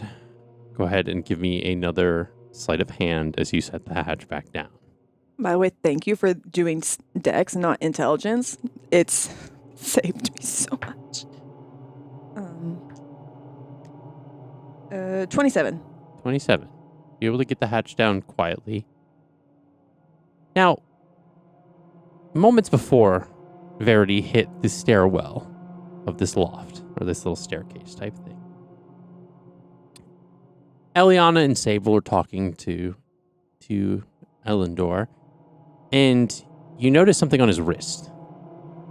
As midst of your conversation, maybe as a couple, maybe like 30 seconds to a minute before Verity hits the top of that staircase. Something on his wrist, kind of like facing out. It's almost like a little tiny gem. Illuminates purple on his wrist. Now, I'm going to need you to make a persuasion check to continue to distract him so that he does not notice this. Only I had charm person. God, fuck. 4. Oh my God. Again. To you, Sable. Nope. 12. Man. Well, 12 plus 4 is 16, divided by 2 is 8, so Wow. that's the average. You can do math that fast. So I don't know why I do our taxes. He should be the one doing them. you essentially, you're talking, and he kind of like looks down and notices something, and then with your passive insight, you notice that he now seems visibly angry. And I have a 15 passive insight. Do I see that? yes, he Okay. essentially, his kind of like hand is like tightening around the quill in his hand. And he looks at the two of you and says, I'm sorry, remind me again. And you see this like demeanor in his voice change. Why the two of you have decided to bring me information today? I was just coming because you helped out my family and I dropped them off last night. I didn't get a chance to properly thank you. And then we got caught up in, all the lore that I've been through. But you thanked me yesterday before you left with your family. I felt like I should have thanked you again just because you really did help save them, keep them safe. And I came in because last time I was here, I got kicked out of the door and told that we should leave, as a group. So I was just kind of curious on what that meant or why they were talking about it that way. Who did this? Was it the child? It was. Was it the child? The cutie patootie. Oh, My son. Yes. Our friend. And he closes the book in his hand. Says, if you excuse me. No. And he Oh, Okay. Shit. What are you going to do? Well, now I'm scared. I'm trying to buy Verity time. Yeah. So, no, I demand an explanation. And I will go get you one. And he turns. I'm Very- coming with. Make a persuasion check. What Good dice vibes. can be nice to me? Good vibes, good vibes. Okay. 22. Ooh. What was the dice roll? It was a 16. 16. Okay. So you essentially, it's almost as if he doesn't argue against it, but doesn't necessarily try and stop you either. So he essentially just begins to walk towards the stairs. And he gets to the bottom of the stairs as you close the hatch and turn around and see him coming up the stairs in your direction. Okay. How far away is the door from this point? I want to say, given the size of the space, the doorway, Have you Misty Step yet? Did you use No. it? Okay. Mm-mm. you're still the invisible. Okay. threshold itself is about 25 feet away. And I can see it. You can see it. The door is closed because Eliana had left the door open and Sable followed behind, shutting it. But there are windows. So essentially, you could see through the windows on the other side of this wall. I'd also like to clarify that I have not followed like Sable has. I'm trying to maintain the illusion that I'm here just to thank him, like for my family, like because I wasn't there when you guys were kicked out. So I'm trying to maintain that separation to not be suspicious. I'm going to Misty step out the door as soon as I see him. Okay. I'm going to take that chance and trying to stealthily do it. Go ahead. Roll for stealth. If your luck has ran out.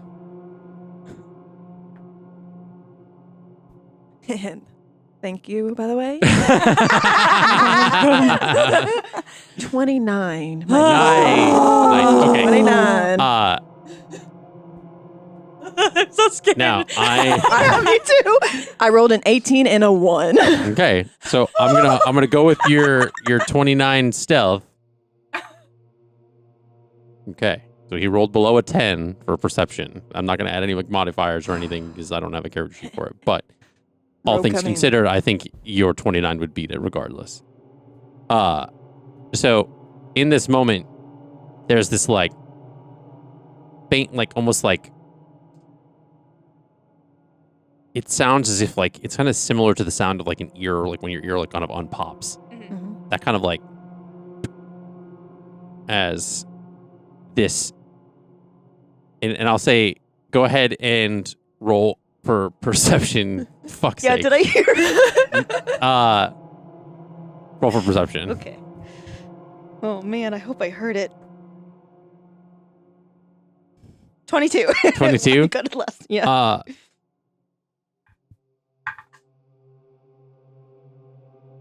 So he rolled 15 without any modifiers. You already rolled a 10 to see if you heard it. No. That was to see if he saw her like uninvisible before she vamped out. This is for as this happens, because you said a little bit of mist surrounds you before. I'm pretty sure that's how the spell works. Right. As you do this level, a little bit of like precipitation, kind of like this moisture kind of like hits the top of the stairs, as if like somebody like sprayed one of those like spritz bottles and like a little bits of droplets of water hit the stairs, and these are wooden stairs. Yeah. You notice, because essentially he kind of goes up the stairs and you're following behind him, and you see this like, because like, you know how like when you like spray something, you can see like the droplets fall. Mm-hmm. There's a very like, only if you're paying attention to it, you would see it.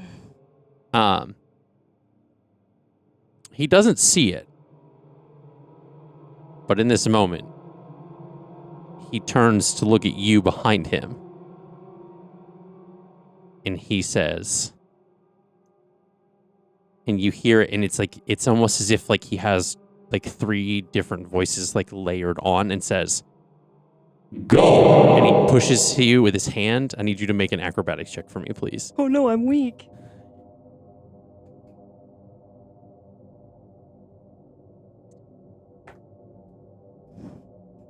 $17. 17. This essentially is the equivalency of the power word spell. And essentially like puts his hand out, and because of how close you are, essentially it does shove you physically. But you are able to catch your step like behind you. But now you have this unfaltering compulsion to just leave. And you turn around and you walk straight out the door. You breeze right past Eliana and just leave. And he looks at you. What's and then going on? Goes up the stairs and shuts the hatch.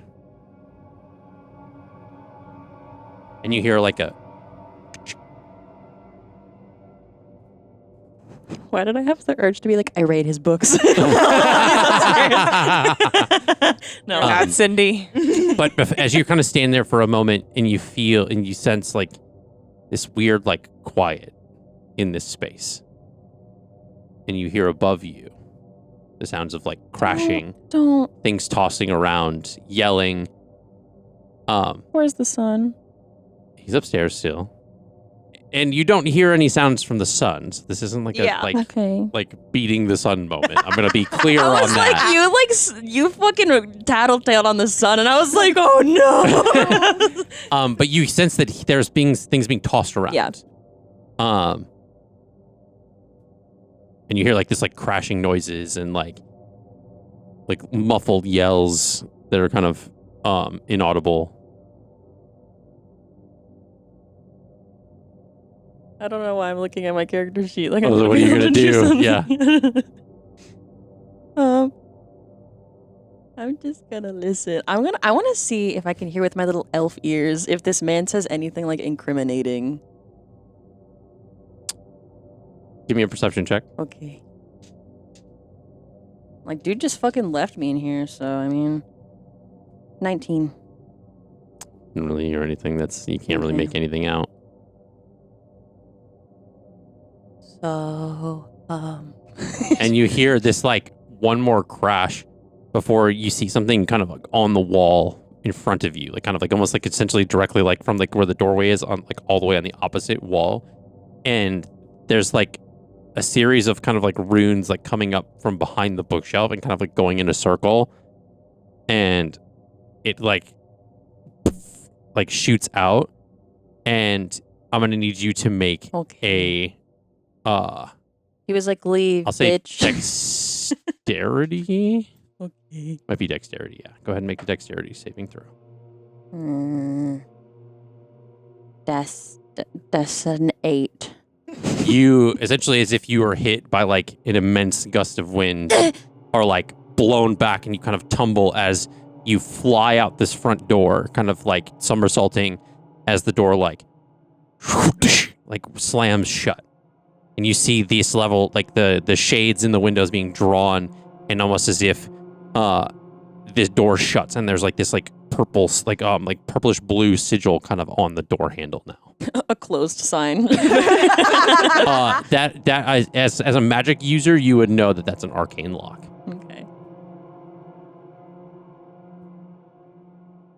Well, I suppose we've overstayed our welcome.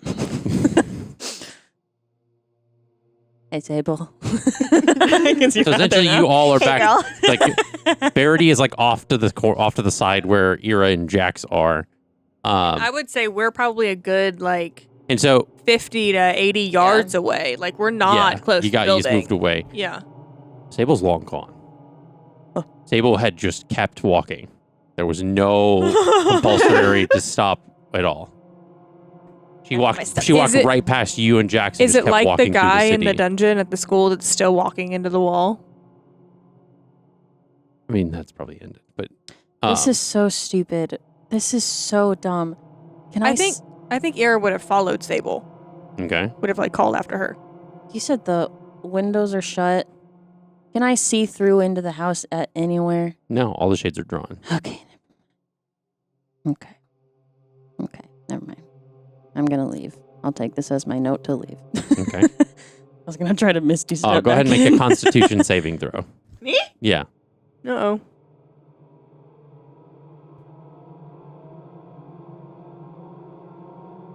I had to find my saves page. Oh, it's not very good. 19. Okay.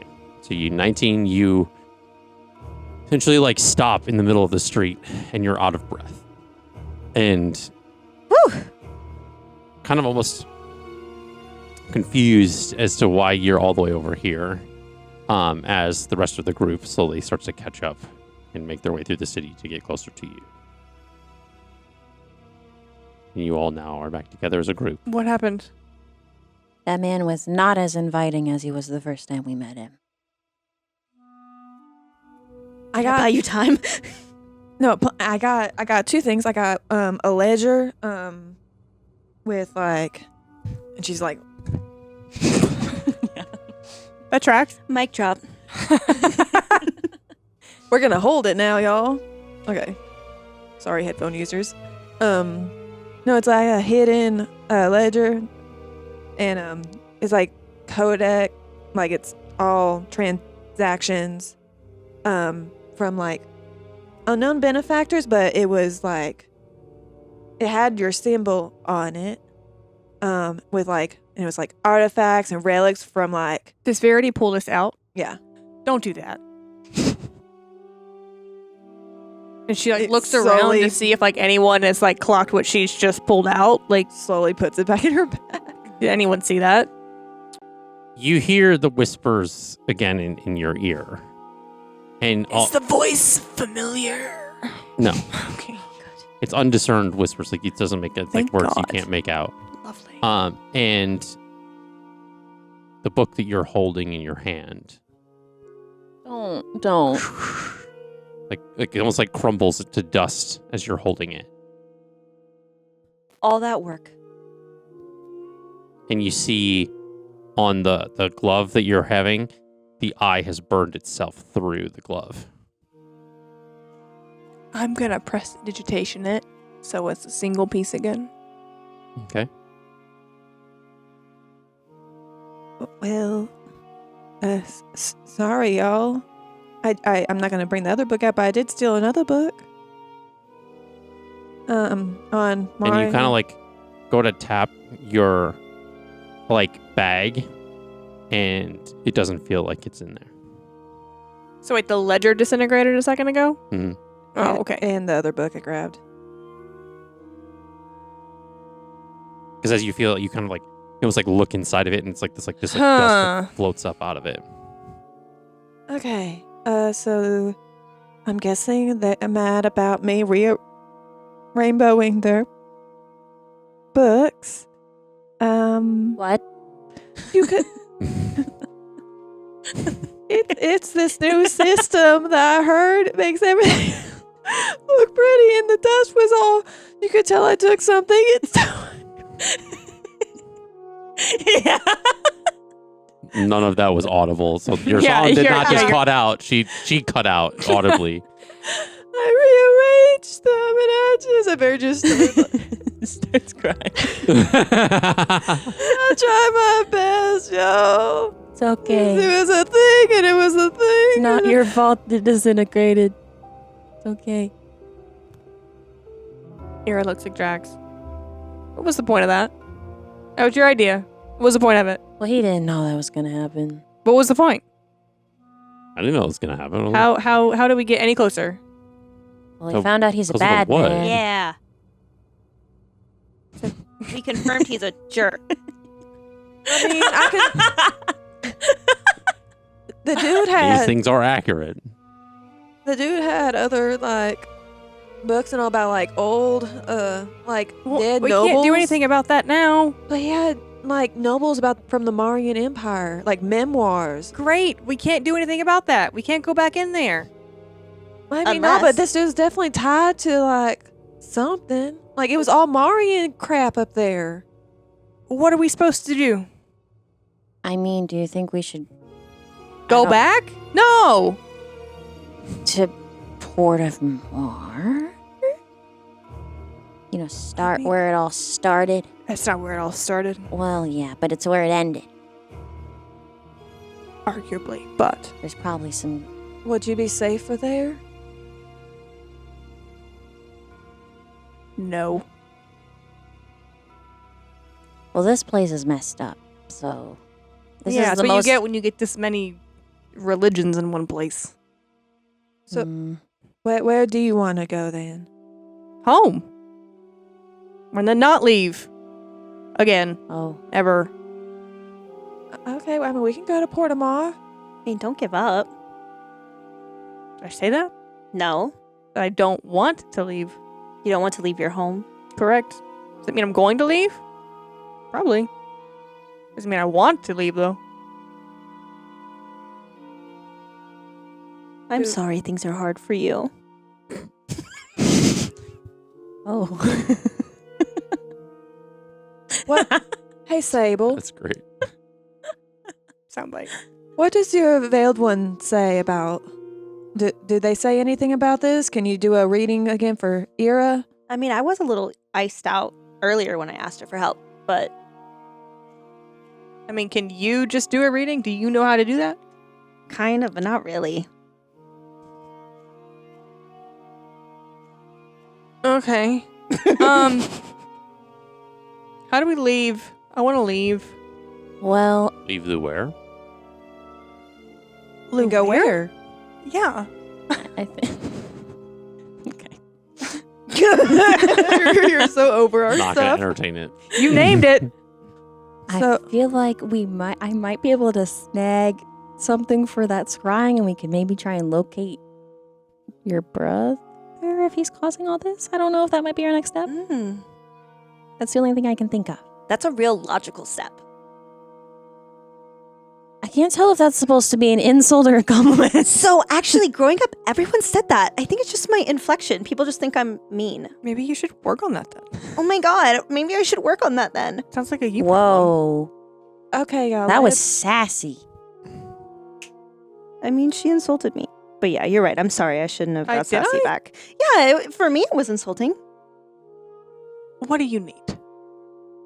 I need basically a gold engraved vial worth a lot of money. Where do we get one of those? I don't know. I figured we could probably go to the market, see if they have some. They didn't have any maps at the Welcome Center, so. Well, it's worth a try. Okay. So are you going to go alone or are you going to go with the group? I'm going with her. Okay. So you all are going to the market. I'm gonna go to the market. I'm gonna try and see if I can steal one for her if I can. Oh my god. Dude, imagine stealing 1,000 gold item. DM. Come on. He's pissed. He's mad. He's Is it still within the 1 hour? Oh, is it still within the 1 hour? No. So you all go to the market and you are unsuccessful in stealing anything of that nature. Damn. And you spend some time getting a gold vial. It takes a time for something to craft it, as well as you... He said, I'm not entertaining. So you find like a smith, like a weaponsmith and stuff, and is able to kind of melt down the gold and give you that vial, and with that engraving on it that is, I assume, is for divination magic. Yes. So go ahead and take that 1,000 gold out of your inventory. And I got 38 gold to my name. it's all right. I only have like 93 now. So now that you have this vial, it took some time. You guys essentially just kind of perused the market and walked around and was able to kind of just to take in Luer a little bit, as you guys were kind of getting your bearings, and now it's kind of late into the evening. It's kind of getting towards I'd say it's just a little bit past dinner time. You know, it takes some time for something to be smithed, be melted down, cooled enough to kind of hand it off to somebody without it being burned or something like that. And as the sun sets, you'll get used to it. And you find yourselves back at the tavern. And what is your plan to scry? Do you guys want to do this in In a room, please. Mm-hmm. Why don't we do it in... I just know you were attacked in the inn. So Where am I going to sleep? A tree? maybe. I'm not Dawn. Why don't you sleep in our room? So that way, if they Sleepover? attack, they attack everyone. I don't think it's going to matter, guys. But whatever. I mean, a lot of us are better than And one. she looks to Jax to we can take kind of shifts. have him make a decision for her. Well, let's go to somebody's room and do whatever the hell you need to with this big casing, and then we can figure out sleeping arrangements after, I guess. Okay. So we- our room, because all three of us stayed in the same room. Yeah. Mhm. So essentially, all five of you kind of go into your guys' room, and so you essentially initiate the scrying spell. So what that looks like, I guess, for Mhm. Eliana, is she's going to take the bathing basins that they have. Mhm. If they have a portable one or a bucket she can pick up. Yeah. If there's a window, she's going to fill it with water and then set it under the starlight. Okay. And she's going to dip her vial in it and fill it with the water and whisk it around, in the starry reflections. Okay. She's going to start kind of meditating in her scrying. So you see this, Oh, and I hold on to the cloth as well. the dagger and stuff. Can I touch this? So yeah, I so don't know. you hold the dagger and nothing happens. Okay. Essentially, as you're doing so, you see in this pool of water there is a hooded figure, kind of walking through the city. This city that we're in. The city that you're in, Great. and they're walking through, and they're coming out of what looks like a back door to the Alderwood Atheneum. And there is a symbol on the back of their cloak. It's in like the same kind of like lime green kind of design as you've seen before, Eira. But only in what seems to have been a dream. You saw this before in the nightmare that Thanatura had put you through. And you all see the symbol on the back of the cloak. Mm. And in the center, of course, is the eye. Mm. And you all watch as this person seemingly kind of walks through Luware. And how long does the scry last for? Well, I just want to say thank you for all the information you're giving me because it's a saving throw and you never asked me to. To make the saving throw? I was like, okay. All right. But so, right, because it's something, it's like they For notice. storytelling reasons. They notice, like, the scry if you fail, right? It says on a successful save, the target isn't affected, which means I wouldn't have been able to scry on them. And you can't use the spell again for 24 hours against it. But on a failed save, the spell creates an invisible, intangible sensor within 10 feet of the target. You can see and hear through the sensors if you were there. The sensor moves with the target, remaining within 10 feet of it for the duration. If something can see the sensor, it appears as a luminous orb about the size of your fist. So like the purple orb that was in his office. So for a moment, he's walking through the city and kind of seemingly unaware that they are being watched. Does the anything about the person seem familiar at all? Anyone that I sort would've- of in height or build, but nothing like super familiar. It almost seems generic because it's from the back. Does she cross-reference that? I think she would try to cross-reference that with who she thought she saw a couple nights prior. The guy from They're the not ship. the same. They're not the same. Okay. Or at least So are we she saying- assumes Or at least it's from not. what you can tell. Yeah. I mean, you're not a profiler by any means. I mean, Well, no, but she would at least, she thought she saw this person. yeah, but this is like a small image. The It's answer hard can to- be no. It's fine. Yeah, that's what I'm saying. That's why I'm saying no. It's hard to tell heights and stuff from just like a small image in water reflections and stuff. So we're saying that everyone can see this? Yeah, essentially in the water pool. Cool. It's like on it's sitting on this like window ledge. Like you all are like cuddled around it and stuff. Cool. And as the figure kind of is moving through the city, kind of quietly, kind of in the cover of night in the shadows, the figure almost like kind of stops in the middle of the road. And essentially, just like a quick turn with the hand, and the image is cut off. Okay. Well, they know we are spying. Good. Cool.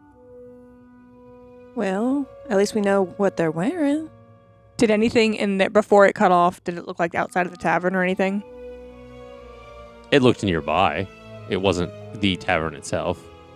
I'm also assuming they have the ability to see invisible things because my little spy orb, they're not supposed to be able to see it. Eira looks out the window to see if she just sees the person outside the window, just walking by. Mm-mm. No? Okay. But as you look out the window, you see this. It's almost as if you're looking out into like a dark abyss. Like a black. It's almost like if you're lking over the ledge of something into like a large And it shouldn't. a large chasm. Correct. Similar to that of like the visions you were seeing before of just like things that aren't there, random places. She like just Sable. It's supposed to be that dark outside? It's And you kind see of creepy. just the normal street. Oh, I see a normal street? Yep, you don't see anything weird.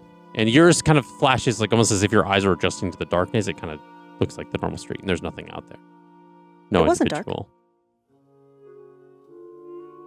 Was it dark for you? What was that? Was it dark for you? No, I just figured, just for like shits and gigs that I would say it's super dark outside. You're just as sarcastic as me, and I love it for you. Are you okay, Eira? Nope. So what's the game plan? Get you out of Maybe here. we should prepare for something. Should we leave? We should probably Oh. get out of here. Don't we have leaving? horses? Oh my gosh, We we have do have horses. horses. Oh my god, you Did do you have leave them any horses. somewhere in the where? Yeah. You guys came in on foot. No, we came in on the horses. You did come in on the horses. We did. Are Yeah. they still at the observatory? Oh my god. No, they're not at the observatory. I We'd think you guys we'd left them somewhere intentional to be I taken care of. believe so. Yeah. I like how no one remembers though. They're like, if we didn't, then by all means. Because we have a horse for give a shit stable. in the comments. Because Dawn doesn't. I don't think Dawn took her horse. Technically, we have 2 horses. Oh. We could sell one to give that money to Eliana. That is true. Why? Because you're broke. You just spent 700 of your own gold on Well, yeah. something for me. Well, it can help all of us in the long run. Anyway, that's not important right now. We're in danger. So you essentially, Eira, you kind of, as if you're kind of like turning to somebody like next to you, essentially like one of the other party Mhm. members that's standing next to you. You turn and you see yourself in this like a large, dark library. The others don't seem to be around you. And there's a shadowed figure that's kind of like whispering. You have been chosen. The past calls to you. Come, and we shall let the blood rain as it rightfully should. Is the voice familiar? No. Okay. If you're gonna keep asking me that, it's never gonna be. I am going to keep asking that. And then you hear, you are being summoned. To where? See, you do it all the time. I told you. Come willingly or be taken. Now, this is serious. Mm-hmm. I don't know where to go. You essentially, you try to respond, and as this, like, you kind of like open your, like you kind of like essentially like turn back again as if you're trying to turn to the person that was next to you, and you see you're back in this room, and you hear footsteps approaching outside of the door, and all of a sudden, all of the lights in the tavern go out, all the lanterns and everything, and it's now pitch. It's like night, like darkness is enveloping this room. And you see, Starlight's coming in though. yeah, But my dark Sure. vision. you as with dark vision, I can see that this room is I like don't- it's like normal, but there is steps getting closer and closer, and it's now more than one pair of footprints of like sounds, All yours going in the box. and you hear them stop outside the door, and you just hear the word. It seems you hear. You all of a sudden it just goes silent, and then the door like busts open, and you are all now incapacitated as you hear the words, like in an echoey like stun. Did I And get a save? not with the power word stun. That's an 8th level spell there, dude. And you now are all like frozen in place, essentially, like stunned. It's my turn to get stolen. Damn. And these hooded figures wearing this like kind of like their face is like covered like either like a mask, like small like bits of a mask are shown through like the shadows, Only really you can see that, like with the dark vision. Dark vision only works in dim lighting. If it's completely black, I do not see anything. Oh, okay. Then you don't see, none of you see this at all then. And you just hear, and Eira really only hears this. Everybody else is kind of like hearing these whispers or in a language that is not understood. The eyes of Dendia see your blood, and we do not turn a blind eye. And Eira is subsequently like lifted up by some of these people in these cloaks and carried out of the room as you all are and like Jax is trying to like kind of like yell essentially, but it's just as if every muscle in all of you, like all your muscles in your bodies are unable to move and words aren't able to form. It's just like muffled noises. And that's where we're going to go to break. Okay. We will see you back after the break for what happens next.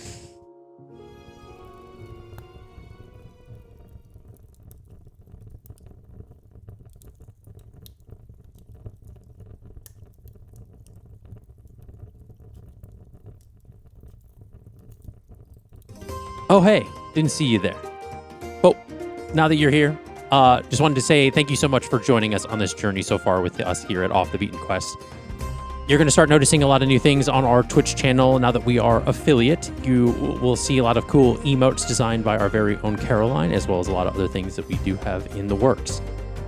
Definitely hit that follow button, or maybe even subscribe so we can bring you a lot more.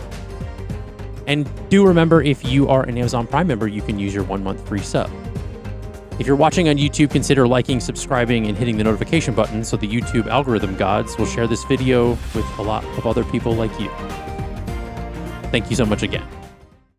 My name is Allie Goodell, and I am part of the filmmaking team on this podcast. I play Eliana Silmare. She is an Eladrin elf druid. She actually comes from a family of druids, and she is originally from the Feywild. Her family worships a goddess named Florenia. This was her whole world, was Florenia, was learning about Florenia and the balance of nature and eliminating abominations and the balance of just the world in general. But then when her village was attacked, she ended up going to the material plane, and things were not as they originally seemed.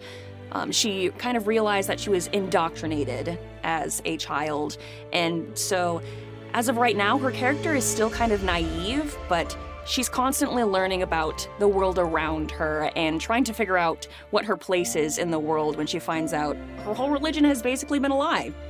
I think one thing specifically to Eliana is that throughout her experience on the material plane, she's been struggling with finding what is right and what's wrong, the truth to things. So her trying to formulate that balance and how she fits in life, I think, is very important to her character. And so seeing the way she interacts with her new goddess, Flossidus, and just the world around her is interesting to me. This cast of characters is definitely something. I feel like there is a lot of chaos, but usually that tends to happen in a lot of D&D campaigns. I feel especially with Dawn and Lukiel's shenanigans, things get a little crazy, and that can be really entertaining. And I also feel like there are some great emotional moments between characters as well. I think there's a great balance that people are gonna love. You can find us at Off the Beaten Quest on all podcast platforms, as well as Twitch and YouTube, and you can also find us on our social medias. Hi, I'm Allie Fussell. I am doing all of the marketing, project management, keeping everyone on track to get Off the Beaten Quest out into the world. I play level 8 paladin fighter Eira. She is an unconventional paladin. When I built her, she's my first campaign character. When I built her like my favorite gaming characters. So she can kind of do a little bit of everything. She specializes with a longbow and 2 daggers, so she's pretty lethal at distance and up close. She also has a good bit of emotional stuff, which I think the audience can pick out pretty easily, where she loves her friends and her family deeply, but the way in which she does so is not always the way in which they are open to receiving. So she's having to learn and navigate a lot of that. She also has a companion that is a homebrew race called a hop owl. That's half rabbit, half owl. His name is Eira, and is also in a relationship with an NPC that our DM / my husband created named Jax. So you'll get to hear all about that. So in the first few episodes, there are a lot of moments that are very interesting for Eira. One of them is a very special moment with Eira where he has to make a choice on what his next steps will be. In addition to that, there's some pretty gnarly emotional turmoil that Eira navigates with one of her party members that I think will be interesting for everyone to hear and to listen to get some insight into her backstory. I think the audience is going to find someone in this cast that they relate to, whether it's someone that's just goofy and likes to have a good time, whether it's someone that's serious, that's trying to learn how to loosen up, or whether it's just someone that completely understands who they are and accepts themselves for that. While they might still feel like an outcast, they'll find a bit of themselves somewhere in this campaign and in this cast. You can find us on all major podcast streaming platforms, in addition to YouTube and Twitch, and all social media, which is linked in the caption right down here.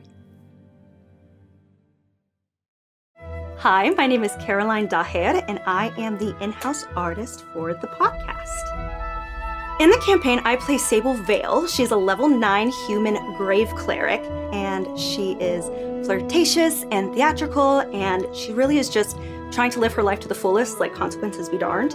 And something important for the listeners to know before kind of diving into Sable is that she has a different relationship with her deity, where her deity and her kind of communicate through her tarot cards and through like shuffling on their own and kind of shooting out into the universe, like her opinions. When my character is introduced, I would kind of keep an eye out for right before it, where our DM kind of like hints at my entrance, because there are kind of like little secrets in there that he set up for everyone to realize later on when we rewatch the episodes.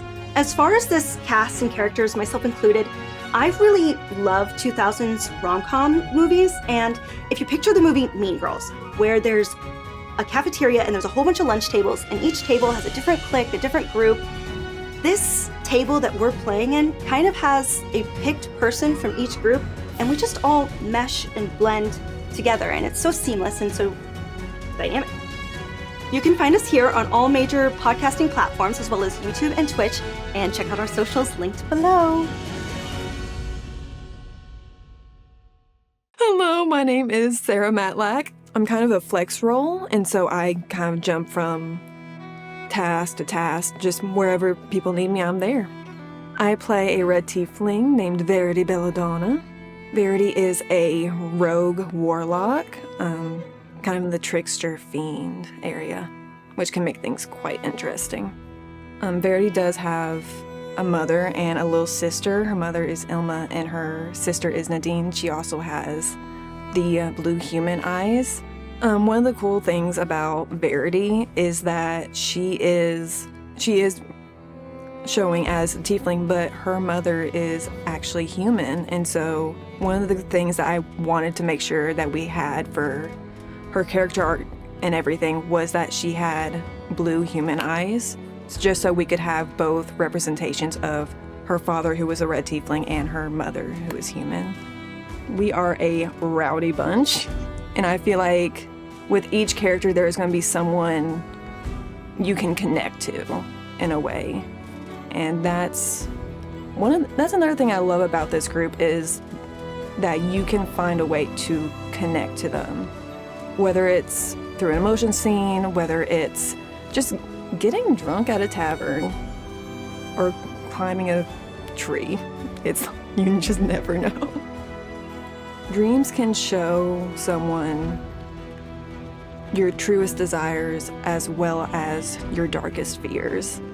And so I would keep an eye out for those dreams and visions, because you might see them pop up every now and then throughout the series. You can find us on all major podcasting platforms, including our Twitch, YouTube, and other social medias. My name is Justin Fussell. I am the game master for Off the Beaten Quest. Outside of being the game master, I do a lot of writing, world building, filmmaking. Me and my wife, we run Imagistorm Productions together. Yeah, it's been a lot of fun just incorporating a lot of the world building and writing that I do into this, building this campaign overall. It's been really interesting to kind of take the filmmaking background and kind of apply it to being a game master, because essentially a lot of like the players are the actors and you're setting scenes and you kind of just let them freeform in the space versus just any like preconceived dialogue. So it's a lot of fun just to kind of see, you put the situations in their hands and just kind of see what they come up with.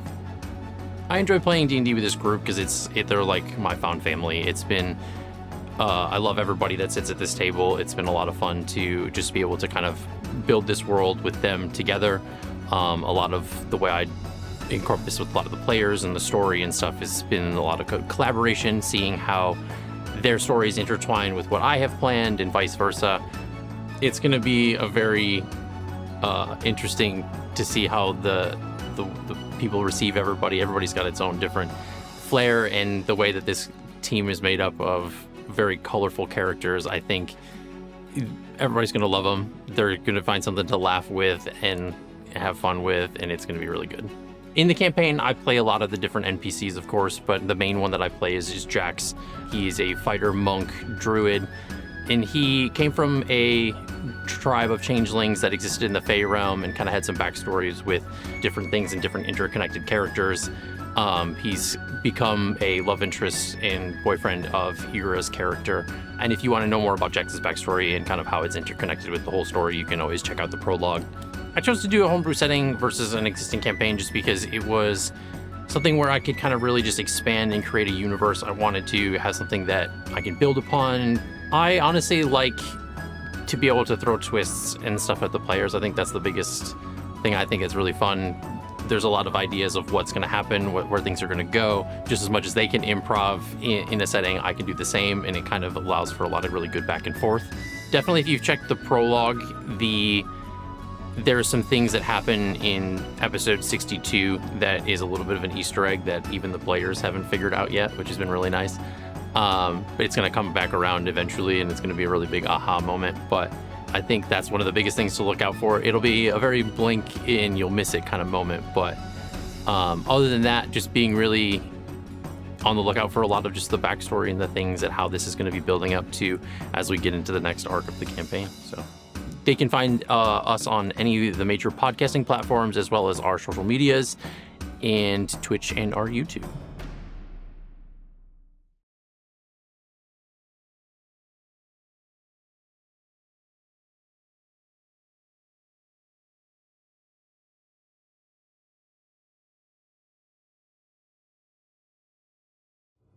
All right, welcome back. We are back from the break. And now, Eira being taken.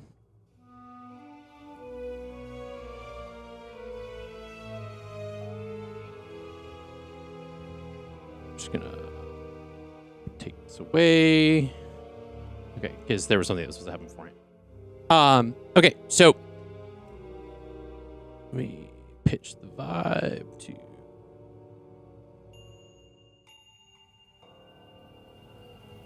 All right. So, Eira, you awaken on cold stone. The scent of damp parchment, ink, and burning resin filling your lungs. Essentially, the room is just, it's dark, it's damp, it's Do I have Awyer's box? arguably uncomfortable. I think I would almost want to say that like the box that you put him in was almost like on one of the counters, so it didn't like get taken with you. It was just kind of like separate from your stuff. So Jax has him. So Jax has him. Okay. So a single torch kind of flickers overhead. It's like pale green flame kind of. The casting kind of like eerie shadows along like the large, like towering bookshelves that seem to be carved from like petrified wood. The ceiling, vaulted and lined with intricate spiraling runes, seems impossibly high. Yet something about it feels enclosed. Mm-hmm. As if the weights of an ancient history pressing down upon the chamber. So you see, you're kind of in this like cathedral kind of space. Its architecture is unmistakably reminiscent of the Alderwood Atheneum. And but it seems to be in a different spot. Much more older, a little more pristine, less aged as the other place was. The books and scrolls that kind of line these endless walls are not mundane tomes of history or magic, but scriptures of the fallen Marian Empire. Bound deep in crimson leather, their spines embossed with like the sigil of an eye.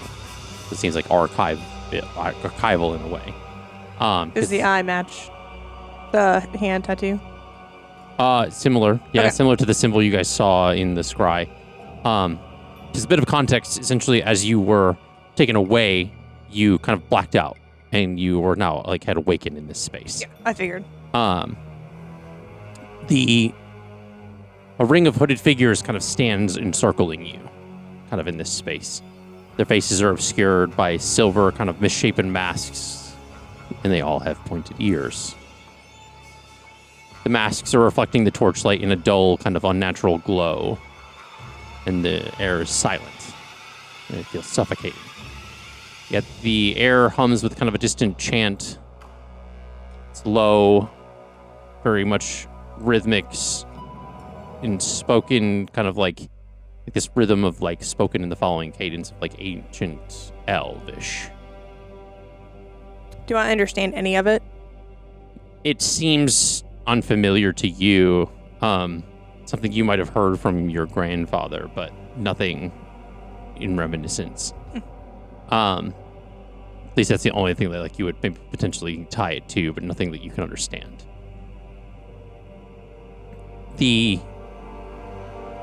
At the chamber's far end is a massive stone altar that kind of dominates this space.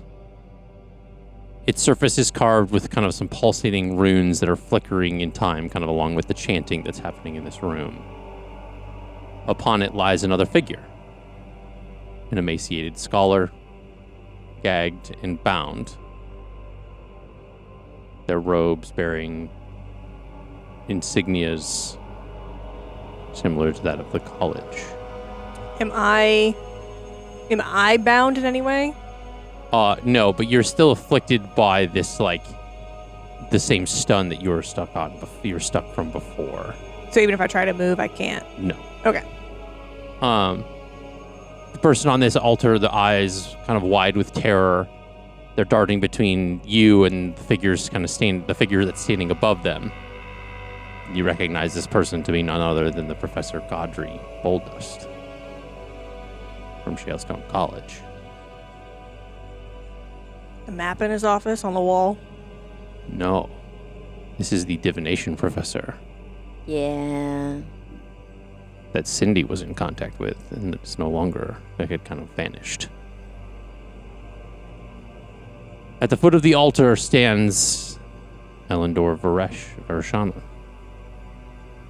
His expression is unreadable as he gazes down at you. He says, and kind of addressing you, but kind of looking at the others in the room. Mm-hmm. The other blooded heir. The second key to Marian's rebirth. And he, in his hand, holds this sort of like what looks like a ritualistic dagger. It's blackened silver blade, kind of engraved with these like twisting runes that seem to shift and reform as the light flickers across them. The edge of this blade kind of dripping with a dark, viscous liquid. You don't recognize it as blood, but something else. Something older. Like? I Nothing- recognize it, then what is it? It's something that doesn't seem like blood, but it seems like something like not of that nature. It seems something more ancient, something not. I would like to look around the room Even Okay. if I can't move my head, like at least get my eyes like at least like 180 degrees in front of me. Mm-hmm. This is not funny. Okay. Is there a large stick or stick-like thing? Because her brain goes right back to her conversation with Nylea and to handle things quickly and with a large stick.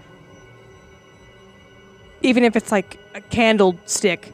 There's nothing of that nature, like, around you in this moment. There's She was hoping seemingly, that was like a coded assistance. nothing of that nature in that area.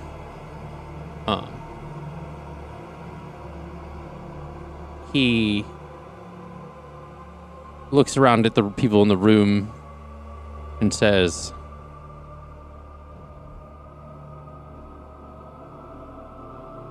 "The fallen empire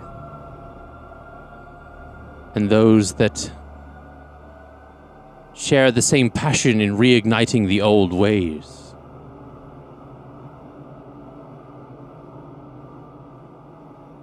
This scholar is not a sacrifice, but a catalyst, and will be offered to awaken this individual's dormant lineage.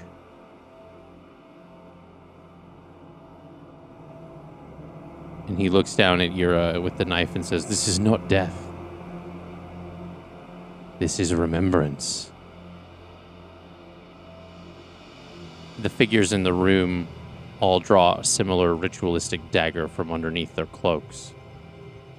And they all move in unison as they begin to walk towards the altar and circle around Gadri. As Elendor takes his knife that he's holding with the black substance and he lowers it to now what you can see to be as an exposed forearm. Eira. Mm-hmm. Some of the other cult members kind of begin to kind of move and kind of like have moved some of your personage because you can't move it yourself, but they kind of move it so that your arms are raised. And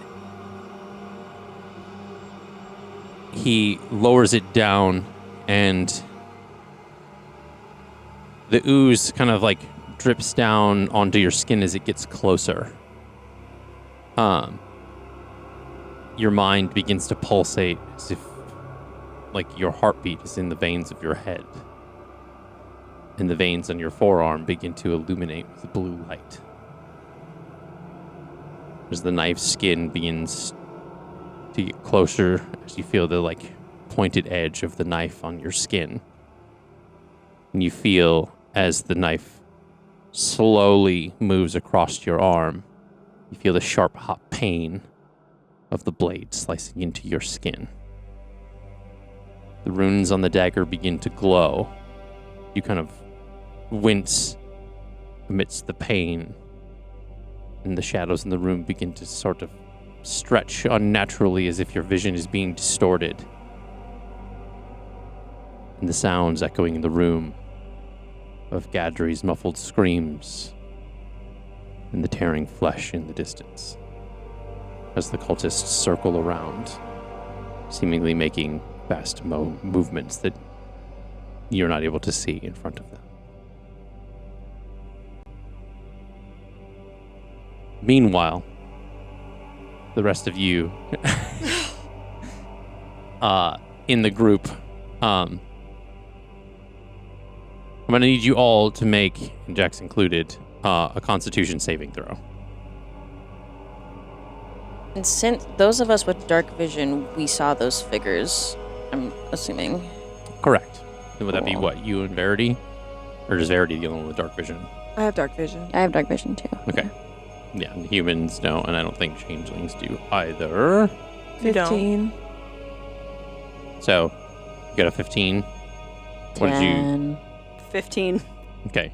So, Jax seemingly is the only one that is able to kind of, like, break away from this spell. And he, like, immediately, like, races out the doorway of this room and kind of looks around and sees that, some of the other patrons of the inn essentially are starting to kind of be confused as why the lights are out. and you see like some of like he sees this like person from like the innkeeper kind of going around and like relighting some of the like lights in the space, trying to get some like the lanterns and stuff to kind of relit. Did we see them drag her out the door, or did they just like poof away? They took her out the front door, Okay. or essentially the door of this room, and kind of turned out on the hallway, and then you guys didn't see anything after that. Jax comes back in, essentially looking somewhat defeated, as like he's kind of like, because like before he comes back in, he essentially like ran down the hall, and then kind of you saw him like cross back in front of the doorway and run the other direction, essentially just trying to see if he sees anything. He comes back, and the box now kind of on one of like the tables next to where Eira was standing, he essentially like opens the lid and has Cole like kind of go inside. And he puts the box on his personage, and he looks at the three of you and says, "Can you guys move? Can you do anything at all?" Unable to respond. I shake my pupils like, no. Yeah. Go ahead and make another Constitution saving throw, because essentially the way it works in combat is you essentially can make the saving throw like every 6 seconds, like, or every turn of initiative. 16 plus 3, 19. 30, 20. Okay, so Eliana and 11. Sable break out of it. Verity still seems to be afflicted, and as you all kind of like start to limber up, essentially from being stiff, because essentially I would think that you guys were like this for at least a good hour, if not a little bit more. Whoa. Before you're able to like break away Spell from this. lasts for an hour? Holy shit. I can look back at the spell and see. Yeah, it says the duration is instantaneous. The stun target can make a Constitution saving throw at the end of each of its turns. On a successful save, the effects of stunning effects ends. So essentially, like, you guys would have been trying to break out of this essentially like every 6 seconds or so, but unable. Like, I would assume that when the fret magic is fresh, or even being afflicted by multiple targets, you would be kind of at a little bit of a disadvantage for a little while. But as it slowly starts to wear off, go ahead and make another one. 16. 16. You still aren't able to break out of it. Girl. I used them all on them decks. I would give yeah. you guidance, but that only helps for checks. It doesn't help for saving throws. You want me to just keep doing it? Yeah, you can keep doing it. I'm going to see if I can get Stella in the box. 19. Okay. So you open the little lid of the box, and she's able to kind of like Hey, girl. scurry in. Please be safe. We have some stuff we have to deal with. So she kind of like hops in, and Texas, what are we gonna do? Where did they take her? I don't know. Just a second. And I'm going to get out my quartz, Okay. and I'm going to cast locate creature. I don't think she's nearby, but I'm gonna try it. I totally had that in my notes. I knew you were gonna do that. I love it. And so you essentially use a locate creature spell, and essentially I would think it does the same thing, where it kind of like spins like a kind of like almost like compass as it spins in the palm of your hand, and essentially it's pointing in a direction. Okay, so she's around. She's around. We good to go? We ready to go? Oh, Verity's still stuck. I got a I rolled a 19. Okay, so you eventually get out of it, and Guys, I almost swore as Eliana. I almost said shit. I caught myself. I was like, she doesn't swear. she doesn't swear. Language. So You just hear Flossidus whisper in her ear, "Careful." So essentially now that you guys have a heading, he says, "All right, let's go. Come on." Do you like slap her out of it? How does this work? I think She's good. Oh, she's yeah. okay. yeah, like I think as you were like you bring out the crystal, she kind of like Okay. stumbles forward a little bit. It's like, okay, that was a lot. All right. Okay, she's this away.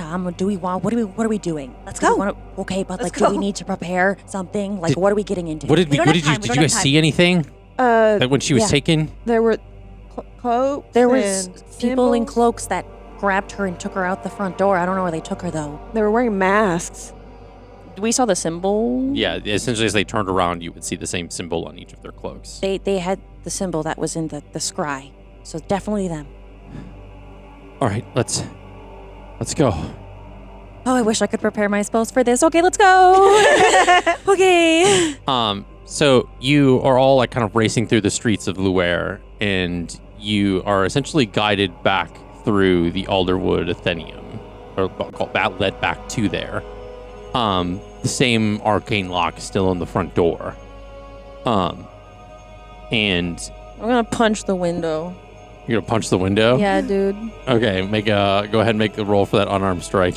They kidnapped my friend. For unarmed strike. Yeah. Can I hit it with my quarterstaff? Sure. That's a 12. I wonder I don't know what the AC of inanimate objects is. I don't know. It would be glass. Like glass is going to be weaker than like oak. Yeah, Can they're I- not fucking treated glass. Yeah, we're in them. Yeah. So it's arcane locks. So no magic can get through it. Correct. Let's Gotcha. see. I think it. Oh, I know how this. Damn. You said I recognized the spell. So this is from an actual D&D website. Yeah. The armor class for substances, cloth, paper, and rope, the AC is 11. Uh-huh. Crystal, glass, and ice is 13. God damn it! So you like take the quarterstaff and you like hit the window and it essentially like bounces off a little bit. You gotta aim for the corner. Earlier today, there was an arcane lock. Does anyone have to dispel magic? Anyone? Does anyone have to spell magic? Wait, do I? Or do I just have to take magic? I don't have it prepped. I'm gonna try hitting the window again. All right, roll for that quarterstaff. I'm panicking. Aim for the corner. My friend is in there. That's worse. Oh no. That's Oh no, it's not. It's a 9. It's not a 6. Okay, so that's a 13. okay. So essentially, you hit it and it shatters, and you hear footsteps in the alley beside the building, kind of slowly encroaching, kind of from the distance. I'm Misty stepping in through the window. Okay. A hooded figure steps out of the shadows as you, Misty, step through the window, and the rest of you are still in front of this building.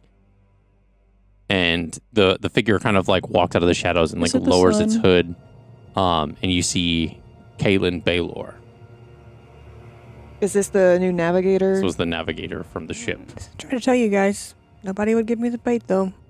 I didn't want to meta Knew game. it. And as he does, he essentially, Can Verity throw her dagger at him? Watch him be like actually totally nice, and he's like, I'm actually a plant in there. Like I have the information you guys need. That's wild.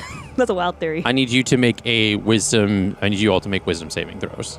Did he see me? Do I have to make it? I'm inside. Not yet. Fuck! I'm not inside yet, or that used I all don't your have to luck make earlier. a check yet. I got a 5. Okay. You're going back in the bag, honey. 25. Okay. So Jax and Verity fail and are now victim to the hold monster spell. As he turns to you, what are you going to do in this moment? Throw a tarot card. Slice his throat. It's just him. Yes. Okay, I'm gonna try to command him to go away. Okay.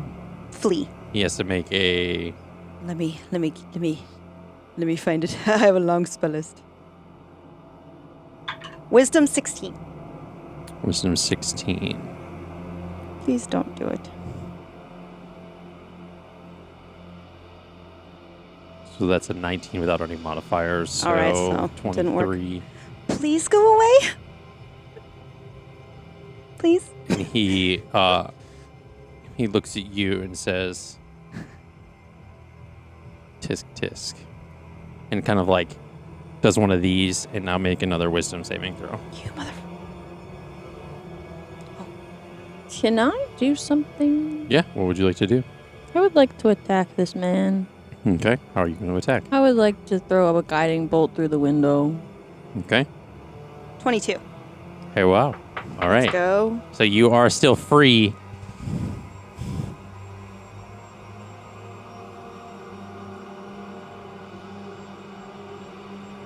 Go ahead and roll What? for Like your it's attack. hard? Very Elwood. Right? Okay, here we go. Is my friend in there?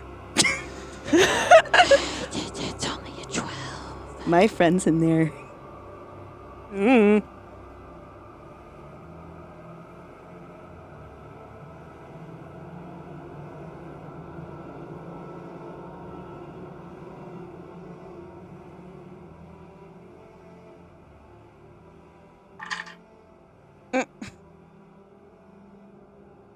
That seems rude.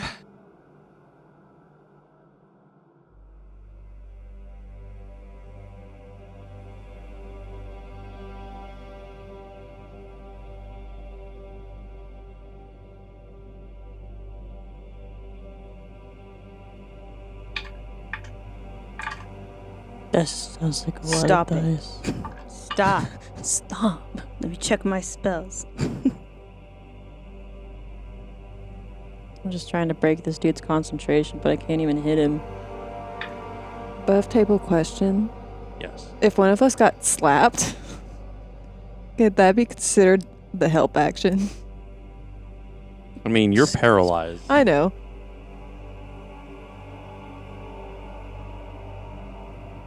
Let me do math, Rick. Hold on. Wait, is he attacking? He's attacking Sable. We don't know. We don't know what he's doing.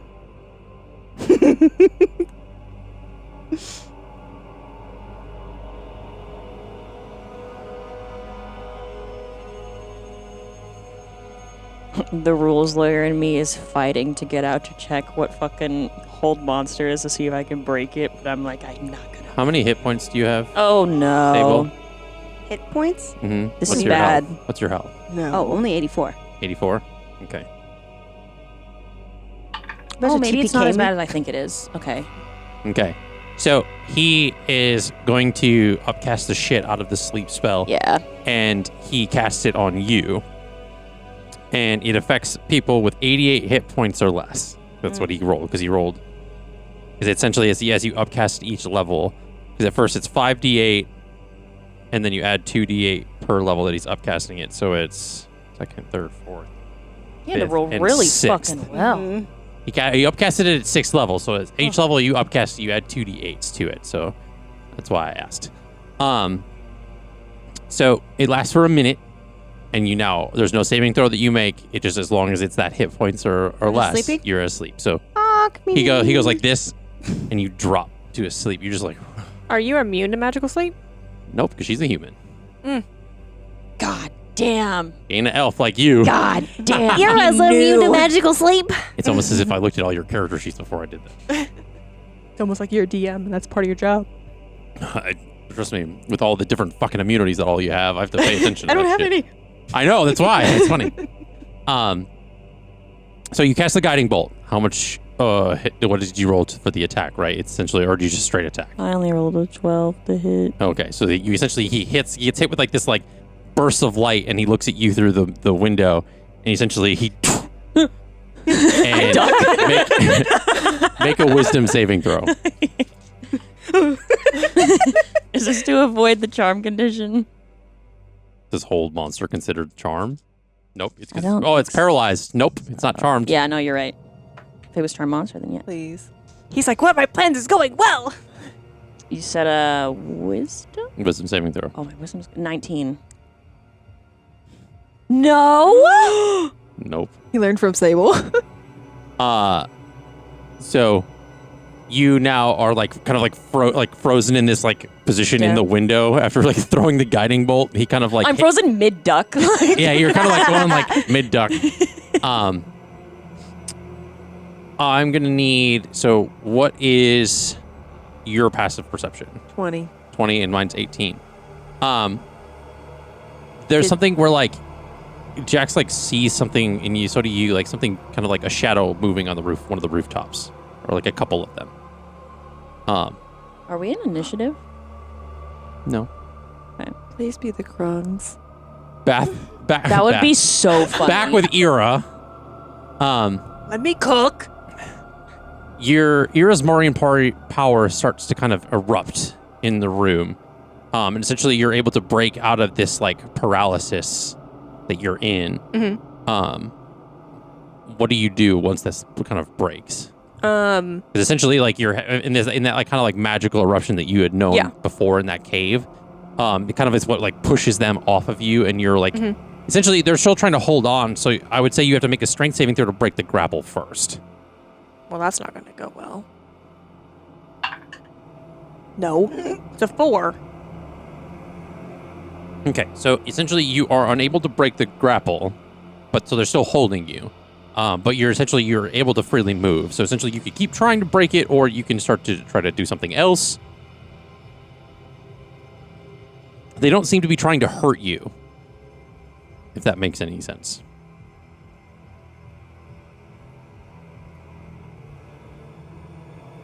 Anymore. Can a weapon be my knee? Consider it an unarmed strike if you're trying to hit somebody with your knee. How about the heel of my boot? If it is not a tangible weapon. So what I would like to do is I would like to use True Strike. Guided by a flash of magical insight, you make one attack with the weapon used in spells casting. The attack uses your spell casting ability for the attack damage rolls instead of using strength or dex. So true. And it can be radiant damage or weapons normal damage by your choice. I don't think True Strike, it essentially says the weapon cast in the spell. So essentially if you're trying to do an unarmed strike to essentially hit one of them. Technically, fists count as weapons. I can't use a fist. That's why I asked about like a knee or like my foot. Right, but I feel like that would apply to body part. I don't know. That's your rolling. That's your decision. It says, from the words of the spell, it says the weapon in the casting of the spell. So essentially like... Okay, that's fine. I mean, but you can still make an unarmed strike. That's fine. I'm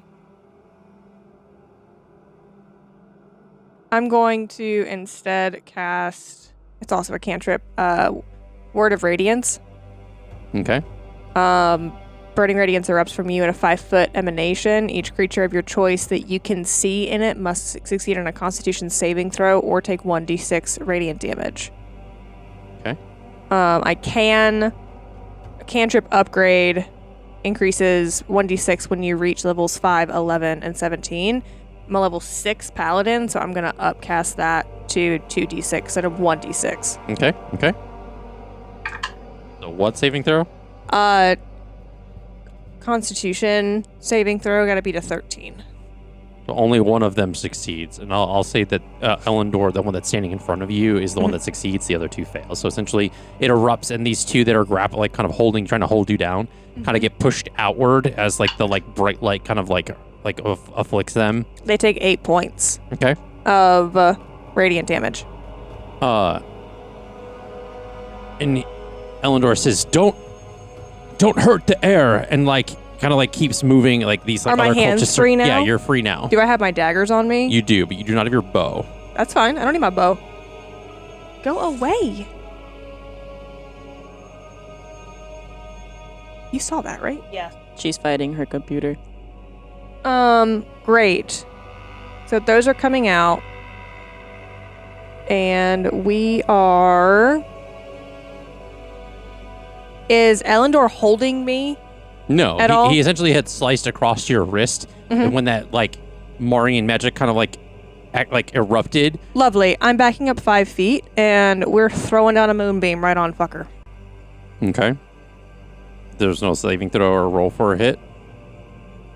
Has to beat a con save of 13 or... I'm skimming too fast. On a failed save, creature takes 2d10. Successful save takes half damage. Okay. So I gotta beat a 13 again. Oh, on a damn. con save. On this sound for Puckbard, there was a glass break. I could have did that when you broke the window. It's okay. I'll add it in post. So go ahead and make that roll. Did you beat a 13? It's a what saving throw? Con. On 17. 7 points of Okay. radiant damage on him. So this moonbeam like comes down, and he is like kind of burned by the moonlight a little bit, and essentially kind of like tries to step back out of this. As he's kind of stepping back, the other cultists that were surrounding Gadri kind of move away from this like bloodied body, and essentially you're starting to kind of like also start to run towards you in this moment. Kind of like all kind of running past Elendor as they kind of try to get closer to you. She's gonna give it a second. When they get close enough, she's gonna Misty Step to the professor. Okay. Smart. Okay, so you, as they kind of get close enough, you can kind of Misty Step across the room. And as you get close to Gadri, he is very much not alive. And I don't have ceremony anymore. That takes a hot second too. Still though. I could have saved a slot. Was what I was looking for. Doors? Maybe. There does not seem to appear to be any doors in this room. How do we get in? Did we jump through a window? There's a way in. Sewer. There's no doors at all? Not that you can see. What are there? So I Misty Stepped past them. They essentially just turn around and start going back the other direction. That's so fucking funny. It's like Scooby-Doo. Yeah. They turn around. How many of them are there? There's about like, I want to say like 8 to 10. Eight to 10. We'll go on the 10 side, considering this was like 10 a side. ritual. Okay, so I have a question. Well, no, that won't work because I don't have a spell slot. I have a 6th level thing, but not a 6th level spell slot. And I was like, can I upcast Magic Missile to 6th level to have 9 darts? But I don't have a spell slot for it. So Interesting thought. I mean, can I try it? I don't have a spell slot, so I can't do it. You don't have a spell slot? Yeah, let me just give you a spell slot. Can I do it? Forget about it. Forget champion? For me. about it. You're asleep. I'm For me. That's her. You're sleeping. No. Spiritually giving the help action. Stop. Crying's a free Gosh. action. And you told us about your Marian blood shit, right? The thing that happened in the cave, I would think so, yeah. Oh yeah, I was there too. Yeah, so, you were there. Yeah. The only person that wouldn't know about it is Sable. Yeah. I don't have that, so I can't use it. I'm not going to fight 10 people on my own. I'm not a complete idiot. Well, you can't die. This is so true. I give Oh you a my spell that doesn't let you die. Fuck you, Jack. Sable's joining the party. So it lasts for how long? A day. 8 hours. So you casted that when you guys were first in the like at the like when you went back. It would have outside been the like tavern? late morning, early afternoon. Yeah, when she because came back.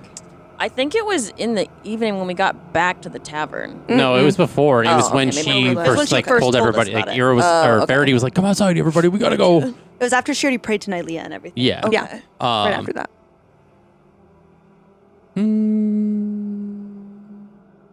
Don't let her waste a spell slot. Come on.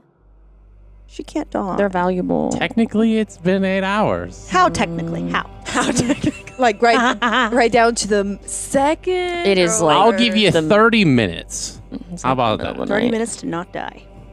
30 minutes to 30 seconds to Mars. Cat. 30 seconds to Mar. Oh, shit. That was good. I can be funny.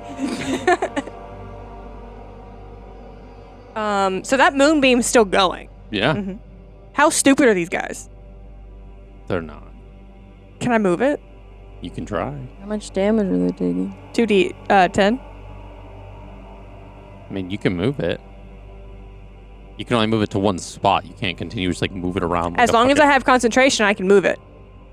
Okay.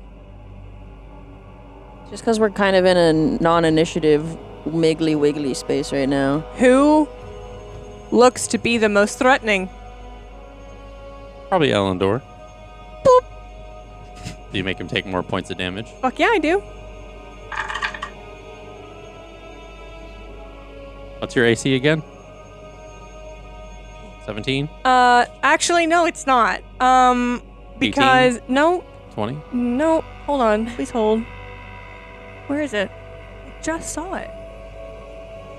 I've casted Shield of Faith on myself, so now my AC is a 20. Before that? Or before I threw these rolls down? Before you threw the rolls down, which means Moonbeam no longer exists because I broke concentration. I don't think you said that. So... I did. I'm not sure you said that. I don't think so. Oi! I think you just moved the moonbeam and made the guy take damage, so... No, I think you misunderstood mine. Yeah, no, nice try. So 18 is your AC. I get the spell slot back then. That's fine. Yeah. That spell slot's mine. It was a good attempt. It was a good try. Since we're not an initiative, it's a real dicey. Everyone, we but- just have to gaslight him. 4 women against him. We were all in, too. Six of these cultists have made landing attacks with their daggers. Jeez. What happened to not hurting her? We just gotta not like kill her, I guess. Yeah, they said they can't kill her. They just can't, 3 of them get hit with magic missile. 3 of the 4. You take 17 points of slashing damage. Okay. I love this non-initiative, just back and forth, like ba-bow, ba-bow, ba-bow, ba-bow. Good. That's wrong. All right. Ooh. 4, 4, 5. Okay. You said 17. Mm-hmm. Boop. As Boop. you kind of like hit them with like this concussive force to like push them back. Do I you have said any you said how many? control? You said how many? 4, 4, and 5. Or how many people did you hit? 3. 3? Yeah, because I only get 3 things.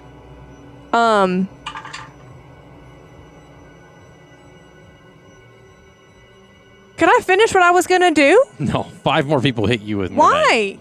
They're still coming at you. I was gonna do a thing before you rolled the dice this time. There's 6 seconds in each technique. And I have 2 more casts of magic missile, and I was gonna use one of them. Because I have a use and 2, like, yeah. Okay. You threw the magic missile out after you got slashed. and then I immediately and bam. then it lets you didn't say Misty Step, first of all. You said magic missile. Because I was counting the damage. So because you were counting something, you meant to say something else?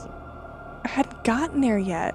Right. So essentially this back and forth, we can do the back and forth, right? Like I can roll, you can roll, I can roll, you can roll. Technically, Misty Step's a bonus action, so not an action. So Okay, so you Misty Step where? as far away to the other end of the room as I can get. Okay. Are I Can feel I like this would roll? be solved with an initiative. They're like, it's my turn. It's my turn. Good word. Can I roll to see if there's an entrance or an exit? For perception? Yes. Sure. Thank you. I don't want to take your word for it. It's an 18. I mean, you don't necessarily see it. Like, again, you're just looking around and you just see bookshelves.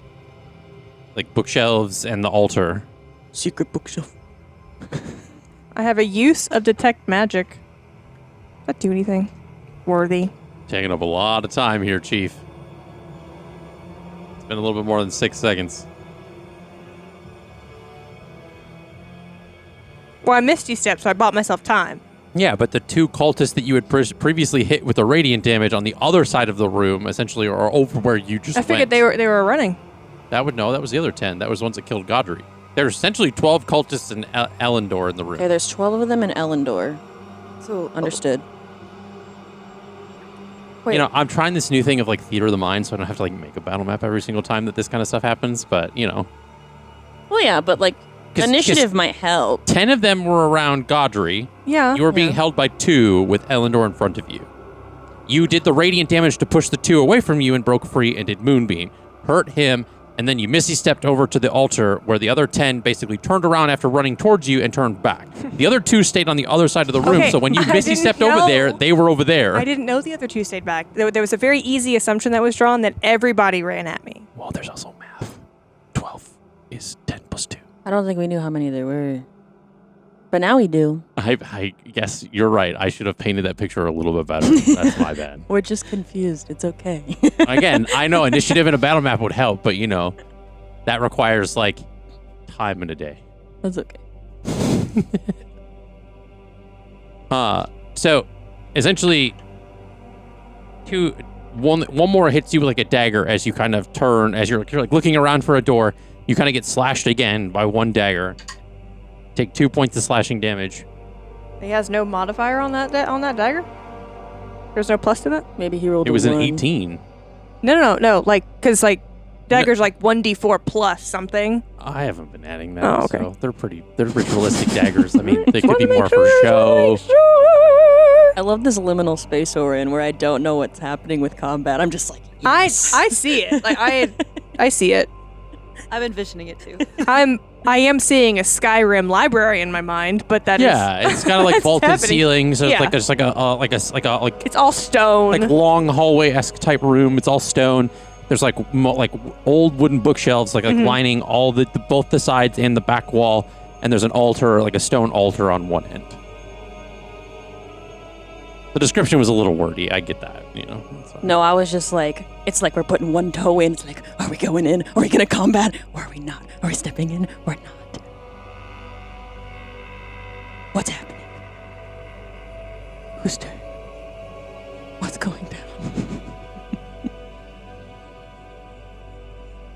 I'm trying to be like patient and let things happen. Just trying to see what occurs next. What's cooking? Yes. She's cooking real hard. Not really.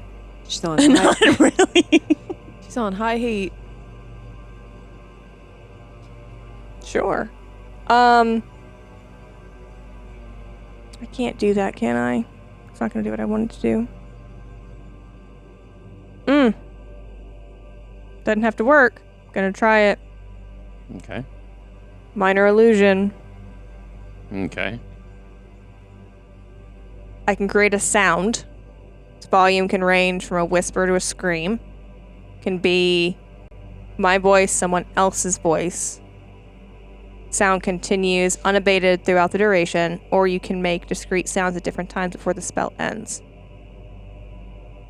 Lasts for a minute. And my heart rate's fucking going.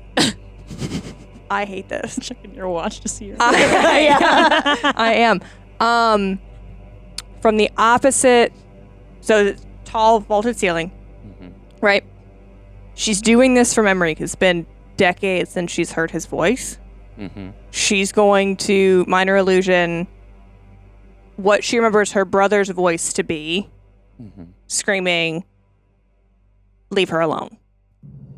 Okay. So you yell that out through the halls of this, or like the walls of this room. And as you do, you hear kind of like metal hitting stone as two large footsteps kind of come out from one side. So essentially it like comes out from a bookcase towards the altar in the room. And you hear this like echoing voice yelling, "Enough!" And they stop what they're doing based off of what you did with the minor illusion. But then that voice echoes through and it kind of like silences the room and everybody freezes in place. As this towering figure standing nearly 8 feet tall of a warforged walks into the room. Lime green glowing eyes and wearing what would appear to be adventurer gear but has a cult cloak over top of it. The towering figure of elvish craftsmanship and ancient war magic, standing nearly 8 feet tall, a form sculpted from intricate blends of blackened mithril, enchanted duskwood, and alchemical gold filigree that runs through like veins across his body.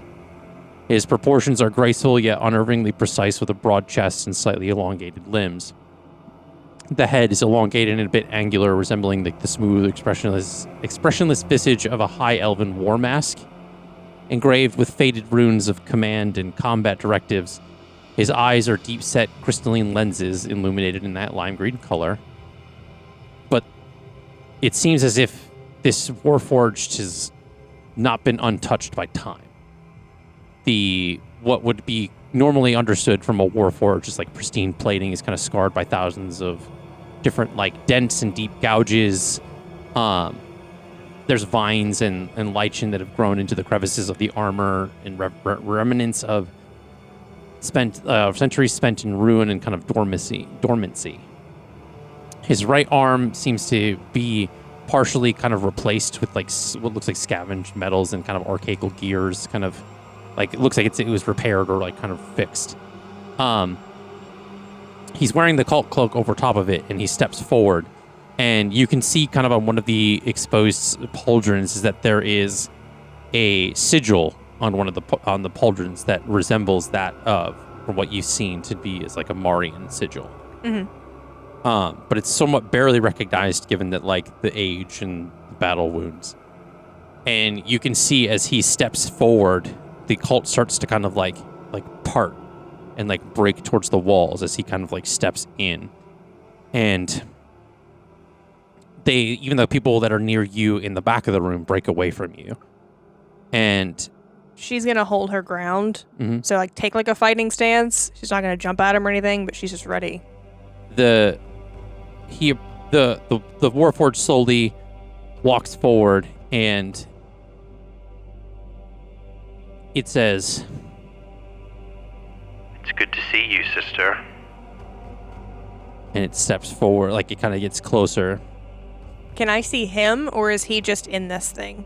The voice is coming from this Warforged. Yeah, so he's. It seems mechanical, yet it's still like very much resembling.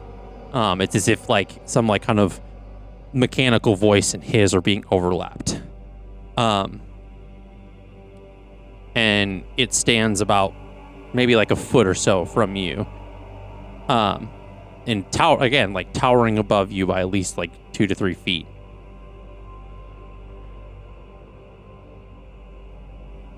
I expected you to put up a fight, but not as much as this one. You scared? Why don't you come out and say hello? And it kind of like leans down and says, "Are you?" She's making eye contact. She's firm. She's if she has to, like, she's thinking in her mind, she's like, I did not lose everyone up until this point to cave now. So no, she's not going to buckle. At least not with him in that form. and he says, Elendor, finish the ritual. And Elendor kind of like slowly kind of like skulks like kind of close to you, with the dagger, and essentially the other two kind of like cultists that were behind you kind of come back up on you and kind of like go to like grab your arms and raise your forearms again. You let them happen, or do you respond? Do I have any control at all over the like Marian rage? What does he want to do? Push them off?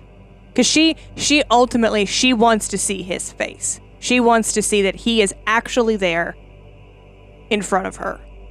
Okay, so you essentially like they go to grab you and you kind of like push them away. What spell would you like to use to try to do that? No, I asked if I have any control over the Marian I know, I'm rage. asking you what you would do if you were. She's just gonna try to do that. She hasn't. There's like a nothing here. telekinetic type force push. Unfortunately, no. Like it's something it would be channeling through your magic essentially as your, it's activated. It's something that like when the ritual knife like hit like afflicted in you and this like ooze like touched you or something. There was something that like activated for a brief moment. So is that unless you're trying to push something through your magic, there's nothing that's just kind of like there's no innate powers that you would have access to at this time. I think she'll. I couldn't do it before. This is when she'll do the Shield of Faith. Tap to toys. Okay. Just gonna raise my AC up. Right? That's how that works. Correct. Yep. Plus bonus AC for the duration. Hmm? To try to like get them to not like grab her. Okay. Does he turn away? Is he walking away from her? He's staring down at you. What are you afraid of? Nothing. Come say hello. Oh, I'm not here. I figured as much. This is more of a precaution. You couldn't owe me the decency of showing up. Just as you abandoned me when I was a child. I didn't think you deserved it. Deserved what? I have other things that I need to tend to. You Like are not abducting one of those them. you deem unworthy. She's thinking back on Millie, sister. No, I only take those that are worthy. That understand what for the work that we're doing. What work is that? She's trying to buy time. Yeah. She's trying to buy time. Elendor kind of comes up and like grabs your wrist, essentially too, like, and he takes the dagger and he goes to make another like cut into your wrist. She's gonna pull her arm away. Okay. She has an AC of 20 right now. So It's not. So as far as grappling is concerned, it's not. It's more of a strength check, not an AC check. So essentially, I mean, that's fine. I'll roll for it. okay. Go ahead and roll for strength. So you did cast Shield of Faith. I did, Yeah. yeah. Okay. But I did it later. Yeah. None of you feel good. Also feel like I'm gonna like say fuck it to all of these rolls because of my hand.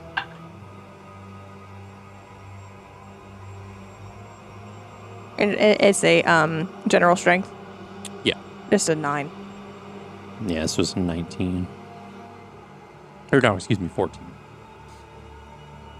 So essentially, he's like grabbing your wrist. You try to pull it away, and he's like, he moves the knife, and you feel that like kind of pulsating headache back in your head. Yeah. And he essentially like he's kind of being less surgical with it, so it's kind of more just like in like a quick like slashing motion, and you feel again that like hot pain against your arm. And it seems as though this time he hit something where like more like of your blood is coming out. And as the blood kind of like spills onto the stone of this room, you see it like the cracks and crevices of the stones in this room kind of essentially just like begin to like illuminate. It's almost like once the blood hit the ground, it like spread this like bioluminescence lines that all kind of started linking back to that that altar in the front of the room. And more runes on the altar itself begin to light up as this happens. And then like you see in your arm like this blue that's like energy that's kind of running through the veins of your arm, and it's kind of like it's almost like spreading to your wrist and up your like forearm into like your bicep and stuff, as it's kind of like the energy is kind of like it's almost as if like the Marian blood of yours is reacting to whatever is on the knife, and it's like spreading out. She's gonna continue to try to flex it. Yeah. She has no idea what she's doing. No idea what she's doing. But she knows she's like taken out an entire like battalion of Sharkin before with this stuff, so she's like, we're gonna see what happens. Okay. Give me a Constitution saving throw.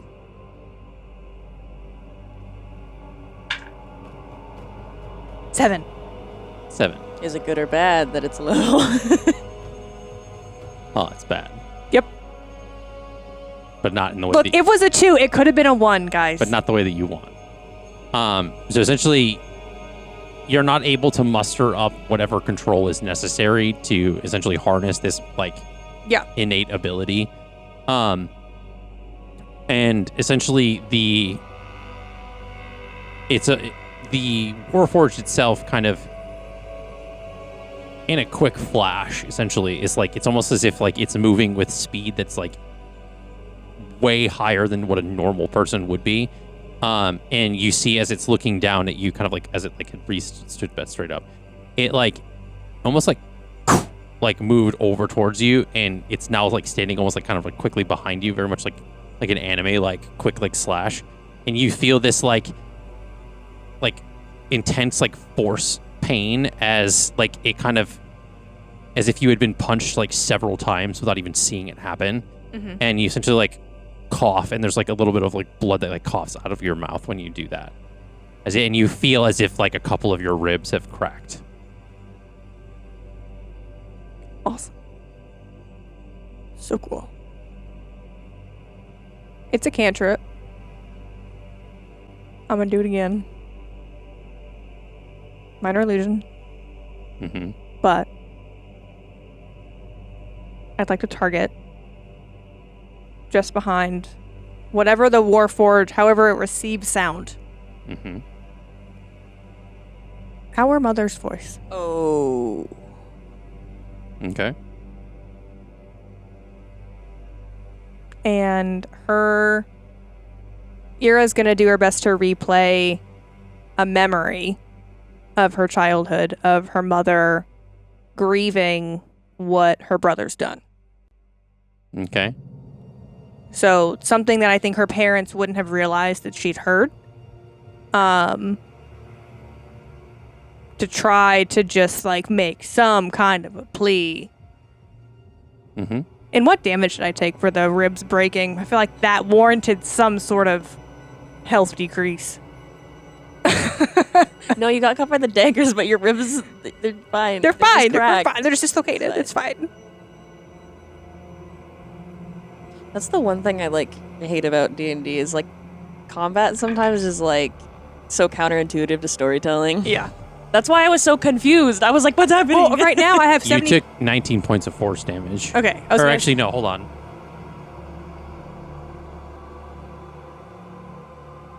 44. That's really different. That's really I forgot to add the pluses. I just rolled the Well, d8s. I was gonna say because I had 75 out of 94 before, and I was like, if y'all would have walked in and I'd only taken like 17 points of damage, and I had like 4 broken ribs, the logic wasn't there. Yeah. So, So you do this with your mother's voice, and you see this like a Warforged kind of like whip around, and it like grabs the back of your head, sweet. and like almost like in a force like crashes you down to the floor, and essentially like smacking you into the ground. And it like the face kind of like leans, and it's like this mechanical whirling as it like leans towards your ear, and it says, Nice fucking try. and then like picks you, like kind of like picks your hair back up in your face. And she looks at him and says, "So you do feel guilty?" Not in the slightest. And he throws, like he grabs you by the hair and throws you against the wall. Thanks for letting me not die today. And you take 30 out of 31. Don't say that yet. Don't say that yet, because he only gave you 30 minutes. it's true. You're still not going to die today. I am the plot. You take 25 more points of bludgeoning damage as you are essentially thrown into one of these bookcases, and like the like cracks the bookcase, and all these books kind of like fall over the top of you. Yeah. Where's that fight in you that's existed for so long? You're just gonna roll over and take it? I can fix him. Stop it. Stop it. Girl. Gross. 5, 3, 2 points of damage to him. Magic missile. Okay. It's not much, but you know. Where do you aim for? What do you aim for with these? We're going for. Would I know what the weakest point is on a Warforged? Not. If This not, kind of then build. she's gonna go for whatever connects the head to the rest of it is gonna be where she's gonna target. How much damage total? 5 plus 3 plus 2, whatever that is. I don't know. So 10. So the 10 points of bludgeoning damage kind of like hits like up under the neck. Mhm. And for a brief second, you see like as it kind of like hits, because he was kind of like leaning down to look at you when he said all that. Yeah. This like it like hits underneath the chin, and you hear in like a completely different voice, like essentially like as these impacts hit, the eyes like change color briefly to this like illumination of like a blue, like a light, like a very light blue, and it says, Please, help me. Get him out of my head. back to the group.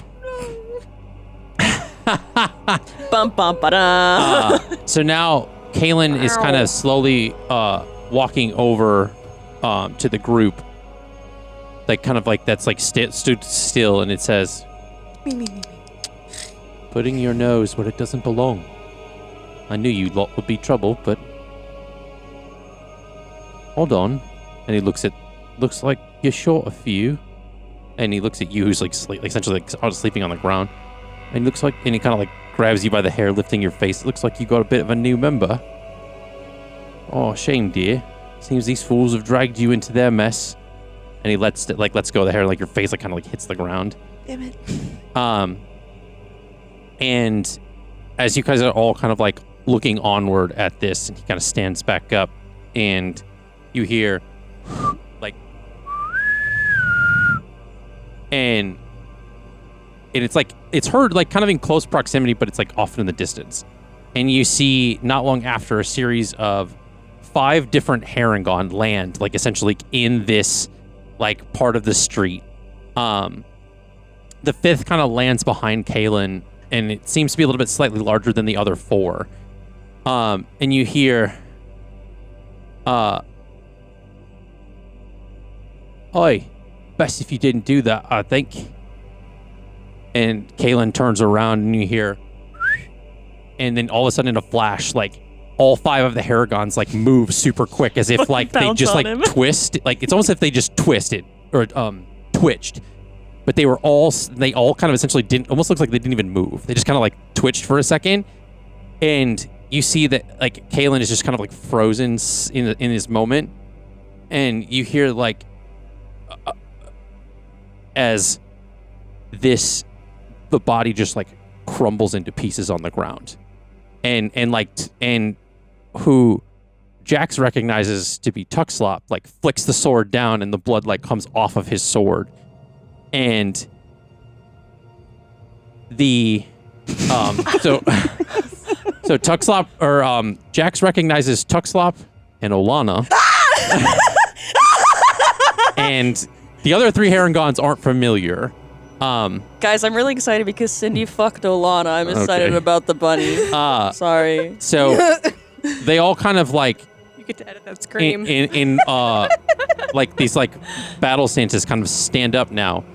And you all are freed from whatever. So you wake up, and the other 3 all kind of break free from this thing or the spell. And Tuckslop like looks it over at the group and tries to like find a familiar face. And he looks at Jax, and he says, "It's good to see you again, mate." Was Tuckslop there when they rescued us with the airship? No. Okay. That was Killian. I wasn't sure if Killian and Tuckslop were Tuckslop saw you guys in Dustwater, I think, but so he would maybe recognize you, but not in your autumn form. That's right. So, you're right. He looks at Jax and says, "It's good to see you, mate. Where's Eira?" And Olana like turns to looks at Eliana's like, "Do I know you?" No, I don't think so. Because she was there. No? Yep. No. It's a joke. The last time we saw Olana was on For some campus. reason, I thought she was on the ship. I can't remember who was on the fucking ship. It was all Eira's friends from back home. Yeah. And you see the other Harengons. So like they're essentially they all have like they're kind of all like wearing this like kind of fighting armor. One of them though, one of the 3 has like this like long kind of blue cape. He has like a shield on one of his arms, and essentially like he stands. They all kind of like walk over, and they kind of like pick each other, you guys up, and kind of make sure you guys are okay. And Jack says, "They have her inside somewhere." And Tuckslop says, "All right, let's go get her." And that's where we're going to end for tonight. I was going to make a really stupid joke. I know this is a bit of a short segment after the break, so we appreciate it, but we're just going to keep you guys in suspense. Got to keep you guys hanging on, but we'll see you in the next episode. And thank you so much for watching. Take care. Bye.